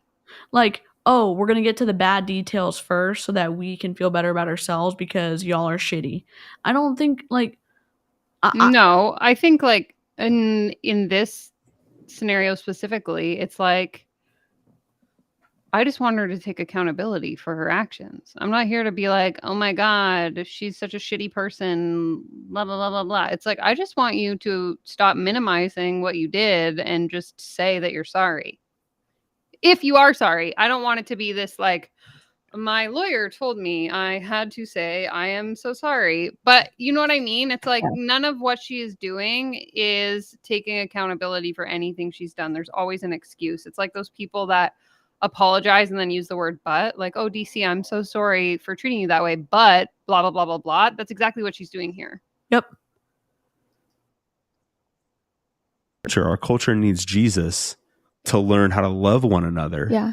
Because man is inherently sinful, evil, broken, in need of the Lord. Yeah. And people want to take everyone else's mistakes and bring it back up and throw it up in their face. And I'm not just talking about you, babe. I'm talking about everybody. No, yeah. No, let me just ask you this. If you had done something at scale and there was nobody to stand up or to help the people who you took money from and didn't deliver on a product or service, and there was no help they could get, and finally enough attention was brought to it so that the state of Texas would step in to protect the consumer when nobody else could. What are you talking about? I don't understand. And then now they're talking about the world needs Jesus, but you're going to dox people with your Reddit episode? Like the hypocrisy and just the difference of behavior. I don't understand. People on a daily basis, they want to exploit others' mistakes instead of being forgiving, instead of showing them love and grace and mercy. They want to throw it up in their face because it makes them feel better about themselves. About their transgressions. Yeah. No. I'll tell you, and I'm just gonna like go on a little rant, and then I'll let Danielle like. I'm sorry, I'm like talking so much. I made mistakes when I was a rep in Mary Kay. I also got sucked in with information control during the pitch. There was stuff that wasn't shared in the process. There was stuff that wasn't shared when I was a rep. And even though I was like, this was a really bad situation, I worked my butt off. I sold a lot of product. I probably don't want to ever get into MLM again. I got into it again in Young Living. I experienced the same thing: the behavior control, the information control, the thought control, the emotional control. And when I decided to finally get out last year, it's not, oh, I want to shit on MLMs because I'm hurt. I don't want other people to miss the information that I missed in both of those recruiting opportunities. I would love to inform the consumer, and who's going to protect the consumer? The FTC tries to. They're a small organization. So what can people do? We can speak up. What can people do with Brittany Dawn, who seems to be at scale taking advantage of people? Bring attention to it and see if somebody in the state of Texas stepped in and slapped her with some financial stuff. Okay, great. You can stand up for something and it not just be, I want to shit on other people because I don't want people looking at my broken stuff and the bad stuff I've done either. It's not just like that, Jordan. And that's why it's like, in a lot of the content I create, it's never about the people. It's like, let's talk about their behaviors. Let's talk about the words they're using. Let's talk about the actions that they're like tricking people into. Like, it really, it's very upsetting, honestly. Yeah. And you try to like again, Danielle tries to do this all the time, and I try to do it too. You remember your own humanity, and you remember the humanity in the others of who you're critiquing. We're talking about the bad coaching programs. We're talking about the lack of information in them and how much the cost is. We're talking about the efficacy of the program, where Danielle does. She debunks stuff so that you don't get scammed. And in my corner of the internet, I hope that you get enough information about multi-level marketing to understand it's a broken compensation model, and that the people at the top always win and that people at the bottom have to lose in general for that compensation model to work. And I hope that you understand that going in. Even if the videos you watch on my channel or any other anti-MLM channel, at least it gives you the other side, so you go in with both your eyes wide open so you can advocate for yourself, because no one else is going to advocate for you when you're in an MLM. And then we're here with Brittany Dawn. I don't understand. This is so confusing to listen to. God. They're screw ups. They're skeletons in the closet. Yeah. And it's our society and our culture is just broken. Yeah. So, and that's what people have resorted to. Yeah. No, it's so true. So yeah, like after all of that, again, for a quick recap, we've got canceled, harassment, comments, take your own life. If you don't, we will, death threats, following my family, threatening my family. And then I realized that even at this point, just going out into public became a difficult thing. Yeah. I'll never forget 2 specific moments. I was at a Sprouts in Dallas, and there was a lady that just so blatantly just scoffed at me. Oh. Like, it was so obvious that she knew what was going on. I was humiliated. I immediately just left. When someone looked at you and their facial expressions made you feel some kind of way, there's actual people that experience discrimination every single day, and you're saying that someone looked at you and you assumed it was about your behavior, in which you were wrong to do, and you left a Sprouts, your choice to do, but come on. Like a few days later to meet up. He thinks the world revolves around her. It's like someone didn't approach you, you're safe. Someone didn't talk to you, you're safe. You could have gone to a manager. You are someone in society that generally, like, you can get help whenever you need to because of your skin color and your hair color and your just natural, like, aestheticness. Like, you could have gone to a manager and gotten helped. Like, I don't know what to tell you. Like, I feel like I should have more empathy, but I don't. I just don't. Everything going on with, all the chaos. And there was a man that was literally like, pick his phone up, look at me, reference his phone again, look at me, reference his phone again. And then he just started laughing and just wanting to crawl in a hole. I'm like, yeah. So those are just like the little things that I was dealing with behind the scenes that I never talked about. I never really felt like I had a place to talk about it. First of all, I was just terrified. You had someone make angry eyes at you in a Sprouts, and someone look at their phone and they recognized you because you're a public figure in a Starbucks, and they laughed at you. But she doesn't even know that. That's the piece that irritates me, is like, I could be on my phone looking at fucking memes, and then Brittany Dawn just happens to walk in and I'm like, ha, ha, ha. Like, you don't know what I'm actually looking at unless you see me with a news article with your face on it open. Yep. Great point. You know how many times I make eye contact with people in public by accident? Like, yes, same. Awkward. Yeah. But immediately I'm like, it's not because I'm re-Googling you. Like, yeah. Yep. Tell me you're obsessed with yourself without telling me you're obsessed with yourself. 100%. I was just trying to get through. He doesn't even let her talk. He continues to talk over her. It's just wild. So that your freedom was taken away. My freedom Your freedom was taken away. You weren't in jail. You weren't in prison. You weren't in a work camp. You could go out. What I have little.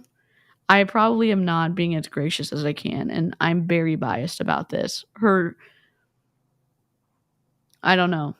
Maybe she's just leaving out all the other instances of the situations that happened.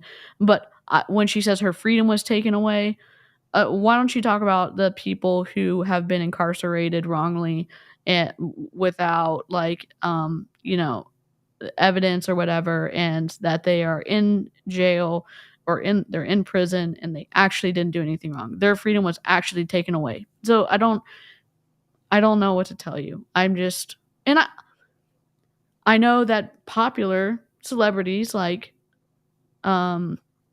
know there were some big YouTubers that were recently doxxed, and he was buying the houses on this cul-de-sac so his friends could live near him, and he was trying to live quietly in this neighborhood. This news station doxed him, so now he's having to move. But I get the idea that you're so popular that you can't go anywhere without being recognized. Like if you're a movie star or if you're whatever that YouTuber is or whatever. I understand that a little bit. I only heard 2 examples from Brittany Dawn in this situation, and it's a 2-hour podcast. This is only the first part. I just don't. Yeah, Mr. Beast. I guess I'm not feeling very willing to look at it from her side of the situation. God.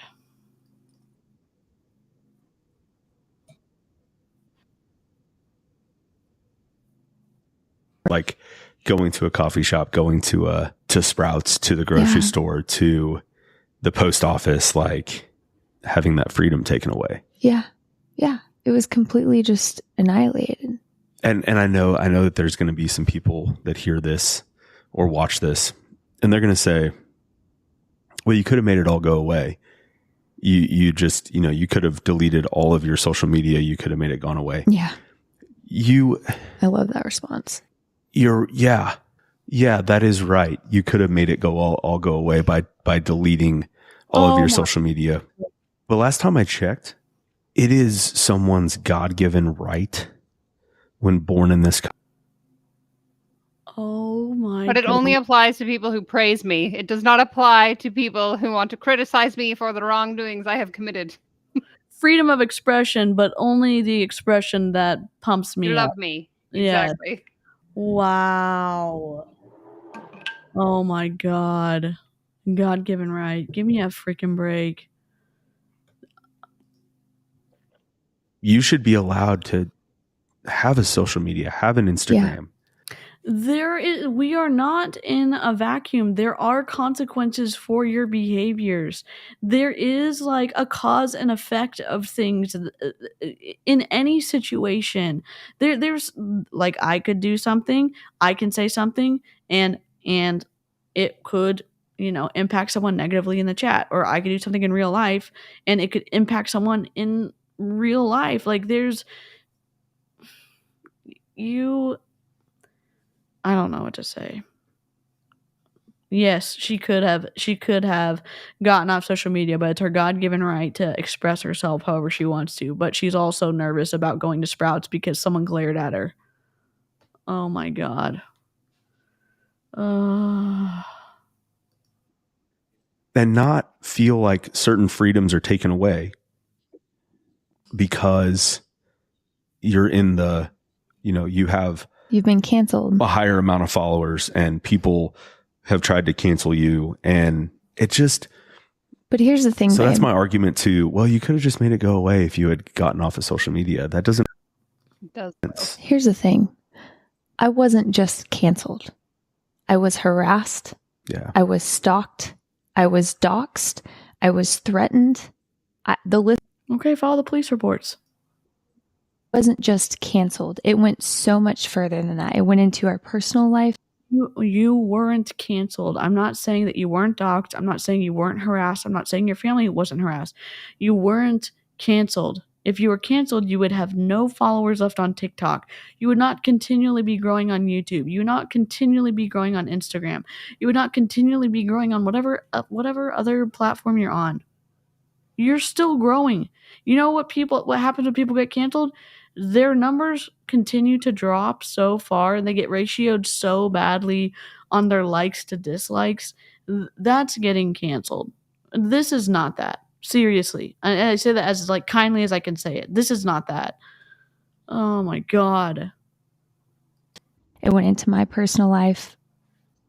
So these individuals behind the Reddit page, they took it upon themselves to not only unendingly harass me online, but then they decided that that wasn't good enough, and they wanted to infiltrate my entire life, my real life, because an online social media presence is not real life. I think everyone here knows that. That's what we choose to put online. Oh, so you choose to put your foster children online to make money off of their appearance on your channels? So that's your choice for them? Okay, great. Love to know that. Love to know that. They decided that wasn't enough and that they wanted to consume every aspect of my life. So upon going through everything in 2019, the media headlines, the news, oh my God, floof break. Stop. I found a dog. There was a dog under my desk, and he wanted to come say hi. Oh my God. Hello. Hi. Oh, you sweetie baby. Hello. Oh my goodness. He's a big baby. We needed a floof break. We needed a floof break. Oh my God. Oh, I love it. I love it so much. Hi, buddy. He's just staring at me like, pick me back up. Yeah. The defamatory videos that were made about me, because there were quite a... What defamatory videos? I mean, I'm just wondering, because you know what? This one. Oh, this one? I just think, like, you know what? Like, truth is an absolute defense to defamation. And so, like, and commentary also, we're commenting on what you've said. What is defamatory about that? Oh, we disagree with what you said? I don't know. Like, I don't know. I don't even know what to say. I think, and like, this isn't even just Brittany Dawn. It's like a lot of these public figures. I think they don't actually know what defamation is. They just think defamation is like anyone talking negatively about them. Yeah, isn't that our free expression or whatever he was just yapping about earlier on in the podcast? God. That wasn't enough punishment. They decided that they then needed to start attacking every part of my life. My relationships, my family, my income. They banded together. I don't say this lightly. Like, it was a mob mentality. They banded together and they started attacking and contacting my sponsors. Basically, anyone that was partnered with me, anyone that was affiliated with me in any possible way, whether it was 5 degrees separated or they were working closely with me, these people made sure that they knew that I was a bad person. Hey, just in case you were wondering, this is a situation, from what we understand, that this business owner that you've partnered with on TikTok said that she was going to be giving custom macros for her clients and has not delivered on not just one of them, not just 2 of them, thousands of them. That the state of Texas has since decided it was about $100,000 worth of material that she didn't deliver on. So those people are gonna get that money. And then there was a $300,000 slap. That obviously that happened this year. But people saying, like, look, I like your brand and I don't like what Brittany Dawn is doing, and I want you to know my feedback as your customer. That's fair, in my opinion. I don't know what you think about that, Danielle. I'm not saying like, oh, it's a free-for-all. Just cancel someone and get all rid of their brand contracts when you don't like them. I'm just saying it's meaning in my mind. I can imagine, and having been in marketing for businesses for 16 years, that if a lot of customers were coming and saying, hey, your association with this brand partner really rubs me the wrong way, and my loyalty to you as a buyer of your product, I don't want to buy your product anymore if you continue to pay her as a brand partner. That would be meaningful to me as a business owner. Exactly. And you hit the nail right on the head there, because at the end of the day, you have to think like these brands are businesses at the end of the day. They're there to make a profit. And if they, as the brand, are supporting someone who is doing problematic things that could negatively impact their brand, because essentially a brand partner is an extension of that brand, obviously they have to be careful with who they partner with. And so I would hope that if I did something incredibly problematic, people would be messaging the people I'm sponsored with and being like, hey, not sure if you've seen this, because I think that there is validity in a brand sort of like fully understanding who it is they are giving their money to in order to promote their product. Yeah. And like someone of Brittany's size would be making a pretty sizable amount of money for a brand deal. Sure. Absolutely. I was, once again, a scammer, a fraud, a grifter, not trustworthy, a manipulator, whatever words they decided to use, that is what they did. And unfortunately, it worked. I had, within hours, there were about 5 huge sponsors at that time in my life in 2019 that immediately revoked their contracts and their affiliation with me.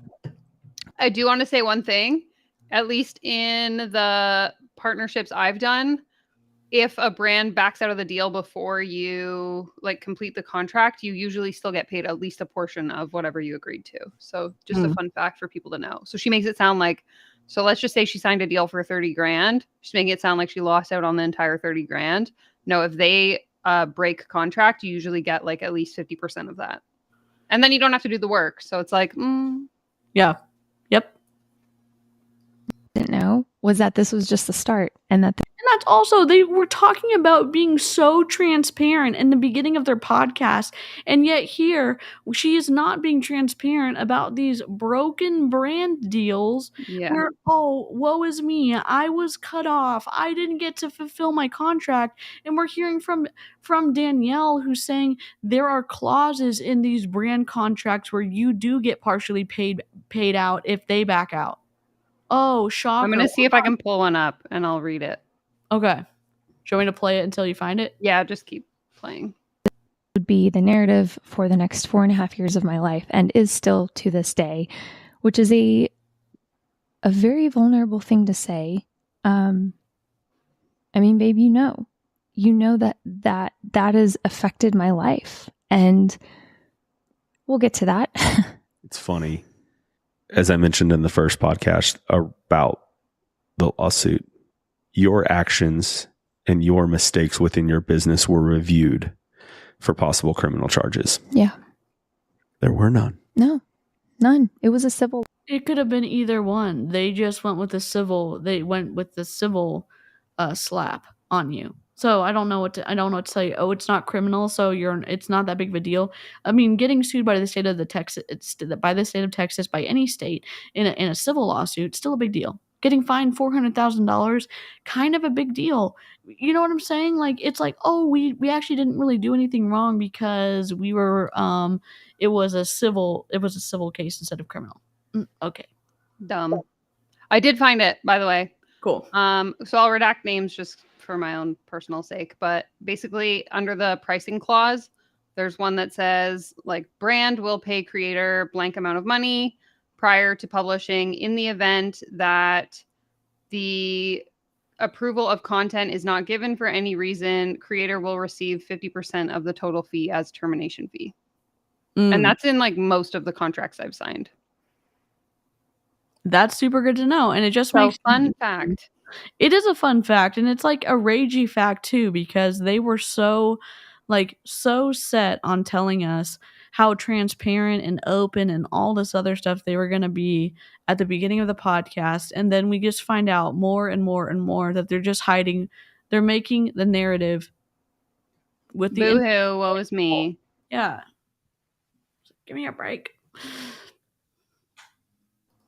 It's a civil lawsuit. don't Now, understand. When it comes to cancel culture and these internet trolls and We're gremlins, okay? We're not trolls. the people who make it their life's mission to ruin anything that you touch or that's associated to you, we actually find ourselves with a legitimate crime. What crime? What are you talking about? What crime? Is there a lawyer in the chat? Oh my God. In the state of Texas, It is illegal for a third party not involved in a contract to interfere. Yeah. So you, being one party of a contract, are based in Texas. It doesn't matter where the other party is. They could freaking be in England, India, Bangladesh. It doesn't matter. Man, I love the state of Texas. Oh my God. The fact that you, being one party involved in that contract, are here in Texas, third parties are not allowed. It is breaking the law to interfere into a contract. What do you like? We're not Interfere with what? What are we talking about? I'm so lost. So he's saying that we should not even reach out to the companies because we're interfering in a contract and we're participating in illegal behavior by letting the brand company know that, hey, Brittany Dawn did this allegedly and this is whatever. Good. Shelby said, good luck constitutionally. Arguing contractual interference is very difficult because it runs into the First Amendment. Interesting. Makes sense. Oh my God. What do I mean by that? Someone emailing a company and saying, hey, I noticed that you worked with Brittany Dawn. She's a scammer. Do you not know about her? All of that. That in and of itself is illegal. No, it's not. Yeah. If it I don't get it. You are not allowed to share your opinion anywhere on the internet, anywhere in real life. You cannot email me. Please do not DM me your opinion because it is illegal. Oh my God. Jordan's literally sit down. God. But again, I think it comes back to this misunderstanding of like what defamation is. So because they think that like people stating facts is defamatory, they must think that people stating facts to like brands is also just like an extension of that. Interesting. Is my assumption. I'm just speculating, but that's what I'm guessing is happening here because they don't understand. Yeah. trolls are listening to this or watching this, it's too late. We already have all of the communication. It's too late for us? What do you mean? You haven't served me with anything. What are you talking about, Jordan? I'm waiting. So he's alluding to the idea that he's going to be suing everybody who went and sent an email to all of their brand sponsorships and said, hey, like, your connection with Brittany Dawn isn't something that I like as a current customers of yours because of A, B, and C. And then it's the brand's decision to decide to continue to go with her or not. And then the clause, because they backed out, they still pay her. What? I'm confused. Man. Once it's on the internet, it's on the internet. So, yeah, so they started attacking my income. That has been the narrative since 2019. If I'm being fully honest and fully transparent here. Oh, you are being fully transparent, even though you didn't tell us that when the brands backed out, that you still got paid out because of that clause. That's how transparent you're being? Because I'm shocked. God. So 2020. Now I want to say, like, I'm skipping a few months here and there, but mind you, the harassment never stopped. It only continually grew worse in my life. In every aspect of my life. So in 2020, I bought my first home, first home by myself. And it was truly just such a special time in my life. It was during COVID. So it was just a really scary time for a lot of us, if we're being honest here.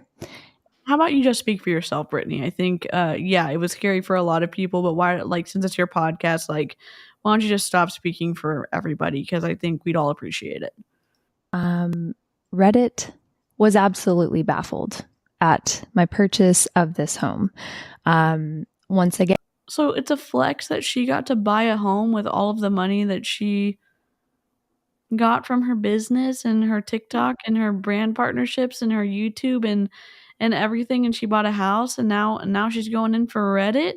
But 5 seconds ago, she was complaining that her livelihood was taken away from her because all of her partnerships got canceled. So I'm confused how she was able to buy a house. Yeah, apparently Reddit was confused too. Apparently us and Reddit are confused.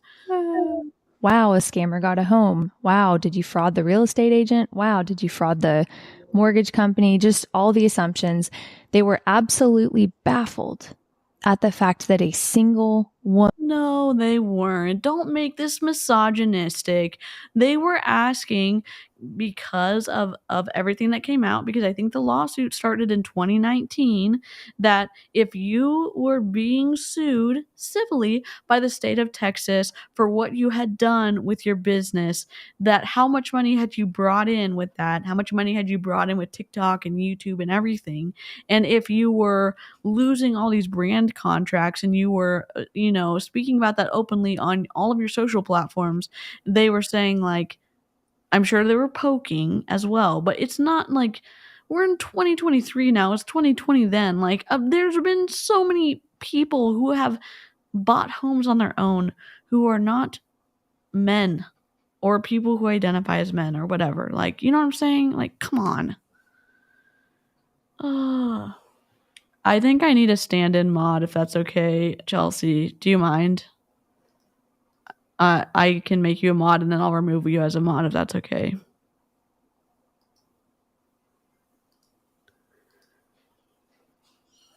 Okay. Thank you. Could buy a home by herself. God forbid. Okay. God forbid that a single woman buy a home by herself. And so because of that, so I bought my house, I bought this house, and just like any homeowner, anytime you move, anytime you buy a home, even if you just move into a home that you're leasing or a new apartment, there's that exciting feeling, right? Like you're excited to be in a new place, no matter what it looks like, no matter where it is, you're excited to be in a new environment, to create a new atmosphere, to make it feel like a new home. And I had that for the first 3 weeks. And that was quickly taken from me. This home should have been your sanctuary. Can I ask a question? Did you post? I'm not saying this is your fault.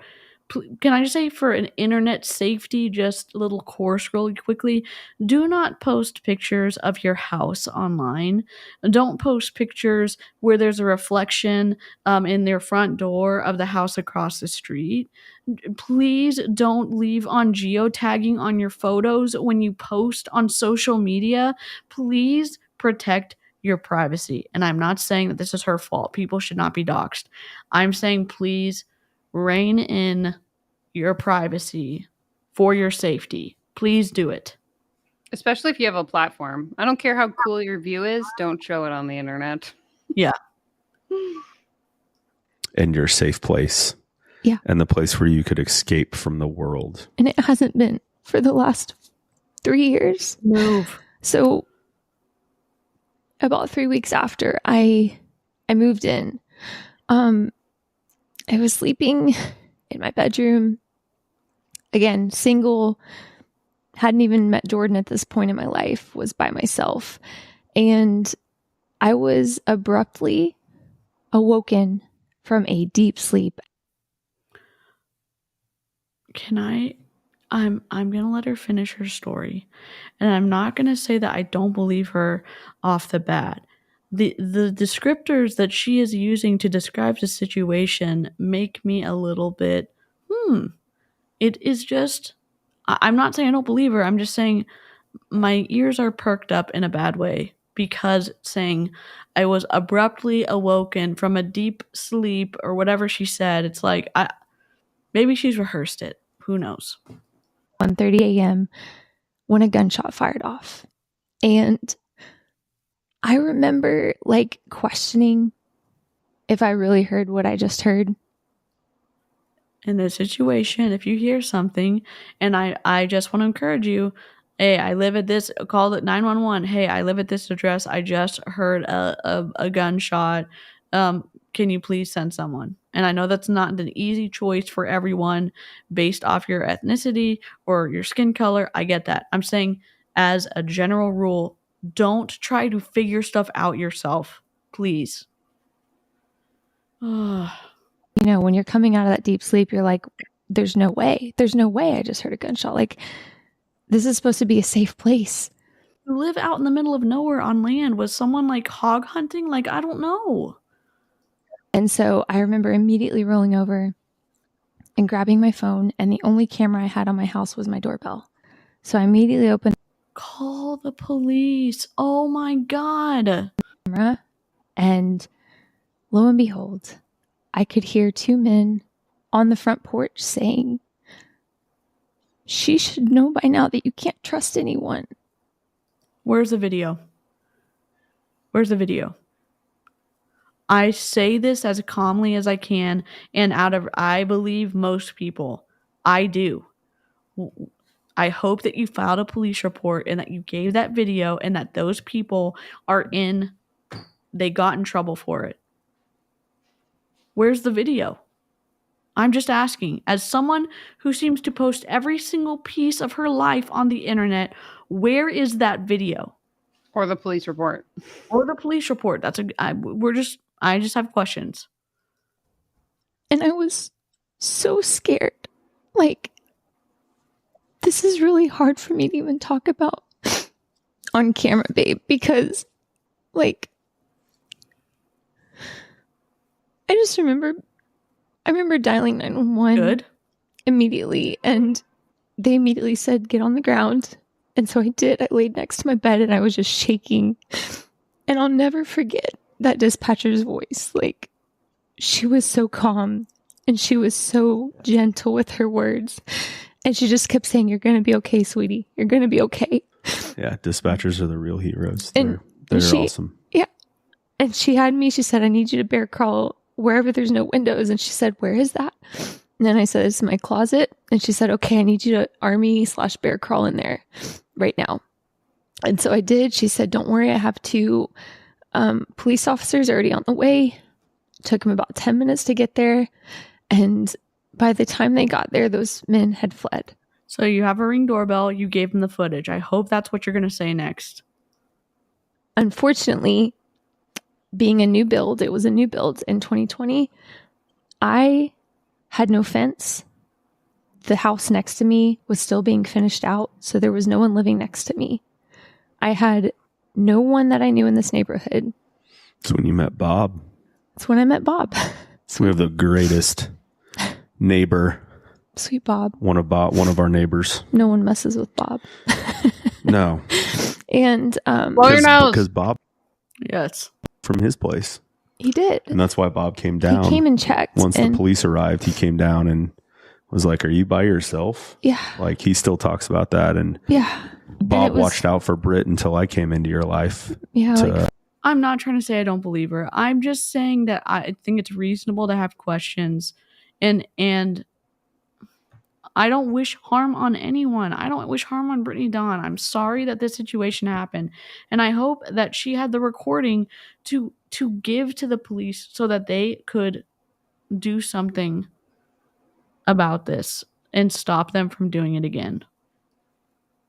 4 months later. You know, but it even with my presence and now living here with you, like, and calling this my home, the trolls have not stopped. No, and we'll get to that. So after I went through that, I just, like anyone in their right mind would, I went down a vicious, it was like a downward spiral. I stopped eating. I wasn't sleeping. I struggled to. No, this incident had nothing to do with well, maybe it did. It happened in 2020, right after she moved into the home that she bought.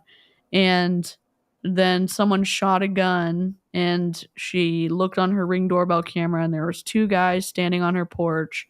I don't remember what they said. And there was nobody except Bob living nearby, and she called 911. So I'm not sure. I'm sure it had something to do with the video about calling her a scammer. Work done because I was pacing. I didn't feel safe. I was just always like anxious and nervous and on edge, and because I knew that I heard what I heard. And even I forgot to mention the police, when they got here, they couldn't find anyone. The guys had fled. Again, 10 minutes is a pretty good amount of time, substantial amount to flee after doing something like that. And based on what the police officers observed and told me, they said they were pretty positive it was premeditated, because those guys knew exactly where not to go in regards to the front doorbell camera. So it wasn't on the front doorbell camera? I'm confused.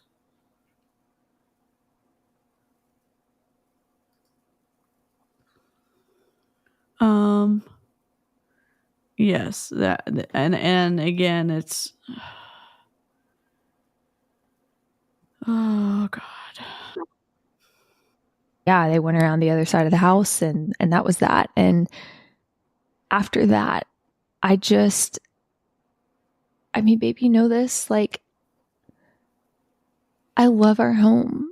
I love this home, but Sell it. I want to be able to feel safe. I deserve. Then sell it. Literally, and then as kindly as I can say it, do not stay in the emotional turmoil of a home that you've had a traumatic experience in. When you have the resources that she has, sell it and try to have a private sale so that your information doesn't get out to the internet. Like, or whatever you can do to make it even more secure. Sell your home. I deserve to feel safe. I deserve to feel at home. I deserve to feel secure. And I don't have that anymore. That was robbed from me 3 years ago over fitness plans. Oh my God. Online digital fitness plans. And so moving forward, like, I met Jordan. Well, can I say something? All of this happened over fitness plans? They should not have done that. And you have to say something more than all of this was done just over fitness plans. There has to be something better to be said that they can say. But, and also it's like, from what I'm understanding, they never caught whoever it was. So it's like, how do you know it was over fitness plans? Like people are saying in the comments, they could have been scoping you out because you're a woman who lives alone. They could have been like, somebody moved into the new house, let's go. Like, you don't know that it's because of what was happening online. Again, it's the same as the situation of the guy on the phone in the grocery store. Like, you don't know someone's intentions unless you're literally in their head. So stop trying to draw lines where you don't know if they exist. Yep. Just to fit your narrative. So annoying. Yeah. Whoever those 2 guys were, we still live at the same address. So if they, I'm sorry. I'm having to pause it again. She said that they avoided the Ring doorbell camera, but she also knew that they were 2 men. So if they avoided the Ring doorbell camera, then how did she... She heard their voices, she said. She heard their voices. Okay. I'm just... But so you have the audio, at least you can give the police. I come on back when it's not just a woman by herself. You know where we are. They won't. So... Because men that do that are cowards. Yeah. Men that do that are absolute cowards. But is it because she's a woman that lives alone, or is it because she's a scammer? Now, which one is it? Which story are we picking today? Yeah. I don't know.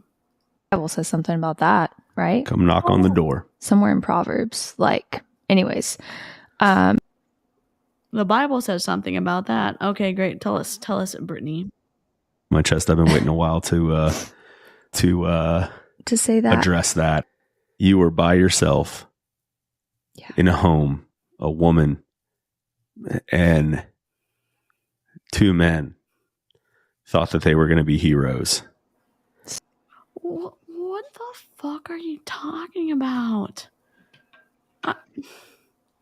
The way that he's describing the situation, I don't know. It just is. Maybe this is too twisty to continue. I don't know. It's just wild. I think I just generally don't like Jordan, and then him inserting himself into this conversation. Like, what? I don't know why he would use the term heroes. I don't know. I have no idea. And come and intimidate you. It's like, I hope you're hearing this. Yeah. We live at the same address you came to. Come on back and try it again. You can now proceed, babe. I love you. I love you too, baby. You have my permission. You can now continue talking because I, a man, have given you, a woman, permission to speak. Oh. So some of you guys are probably wondering, well, how did they know where you lived? This sounds so far-fetched. There's no way that people would do this. Oh, but there is. And just like Jordan said, this was just the beginning. I can't even keep track of how many times we've seen people parked on our street, watching our house, taking pictures, taking videos. It's just beyond me. Move. So when I moved into this home, first of all, when I lived in Dallas, they reverse searched images of my townhome, found out where I lived. Again, she's taking pictures of buildings that are easily identifiable. I'm not saying this is on her. I'm saying for your internet privacy safety, please do not post a picture of your house or identifiable features, or even if your front door has a reflection to the house across the street. Please don't do it. Please don't do it. By adding these things up, watching videos, watching my Instagram, putting two and two together, and finding out where exactly I lived, because Dallas is a pretty large city. They pretty much investigated as well when I moved. Not only did they post my home address, but they also posted a blueprint of my home. That is dangerous. That's the kind of stuff that people can get into your home and hide and know exactly where to hide, exactly where to get you, exactly where to hurt you. It should be illegal. Why is that not illegal, babe? I don't know. I mean, it's not illegal. It should be. It goes back to the thing that we've said probably, we're literally circling the wagons here. All of this over some fitness plans. Over fitness plans. I keep going back to that, and I don't even care if I sound like a broken record, because you don't sound like a broken record. You sound like someone who is not taking accountability for what they did. So, people to hear how petty this is. Yeah. How absolutely absurd this is. I don't care if you sound like a broken record or not. This is ridiculous. It all started over digital online fitness plans. And there is not a single person, now that I've shared my truth, the truth, hello, now that I've shared that, not a single person, I don't care if they're 6'5" and scary as heck, not a single person standing face to face with me could convince me otherwise, that I deserved the death penalty over a speeding ticket. Because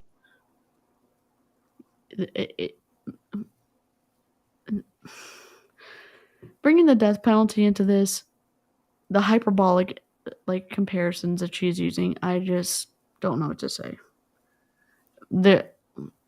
I don't even live chat. I'm sure y'all are raging. Holy moly. A lot of influencers have their addresses doxed. She acts like she's the only one that this happens to. And it shouldn't happen. It absolutely should not happen on the internet. Ticket, because that's what I'm getting ultimately with everything. And we're just dipping our toes. I really wanted to make this a shorter podcast, but also this deserves the time that it's going to get. So again, they posted my home address. this is considered doxing. So for those of you that don't know, doxing is posting private information. So home address, home information. They've also posted my phone number. I received just audacious phone calls and voicemails over the years. Change your phone number? I don't. So yeah, they took it upon themselves to post that on the Brittany Dawn snark page on Reddit, where roughly 41,000 people are members of, which again, How many clients did you have? a little over. People can be upset for what the harm that came to other people, be it financially or otherwise, and that they can be interested in it and or stand up for those people. So it doesn't have to just be the people who are harmed by you. Like, stop. Like 5,500. Okay, I was just curious. Yeah. You're not curious. You're making Again, Do you see my? I'm just curious. Oh, do you see? Because you're so unintelligent. Do you see the point that I was trying to make, Brittany Dawn? The way Jordan talks to her, I hate it. Dude, buy a new house under an LLC, not tied to your name. Not hard. You have the resources. Yes. oh yeah, the numbers, the math ain't mathin', as some people would say. Is a backwards Texas analogy or saying. Let it be. The math ain't The mathin'. math ain't mathin'. You never heard that? Nope.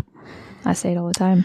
Okay. I don't like math, but You like math, but then you couldn't figure out that the income that you brought in didn't have the balanced output of products and services to the people who gave you the money. Really? Come on. Here's my question. Danielle, do we need to like cut this now and then do a part 2? Or like we have, oh my God, there's 27 minutes left on the podcast. I don't think I can do it today. I don't think I can either. Y'all, we're going to have to do a part 2. My brain is melting. Yeah, I think our brains have just like literally we've lost so many brain cells at this point. Thanks for joining us, live chat. You've added all of the value to this. We're gonna keep covering it because I think it falls like in the middle of the twisty, like coachy influencer, like scammosphere that we reside in sometimes. And Definitely. we'll let you know when we're gonna do the part 2. But unfortunately, there's a whole nother hour-long podcast that is actually part 2 to this podcast. So Danielle's probably gonna, lose her shit. Floof break. Oh my God. We have a baby. Oh my goodness. This is Firefox, if you've never met him before. Y'all, the Firefox is worth the subscription to Danielle. So I'm gonna drop Danielle's channel. Just sub to her for her floofs. The Firefox. Oh my gosh, Danielle. I love it. Firefox for 2. What are you doing? He's like, why'd you pick me up, man? You love it. Floof break. All right. I'm going to play the outro. Replay crew. Much non-culty love to you. Please don't hate us for covering Brittany Dawn. We will catch you on the next. Thanks for being here. Catch you on the next live stream. Okay. Goodbye. Bye.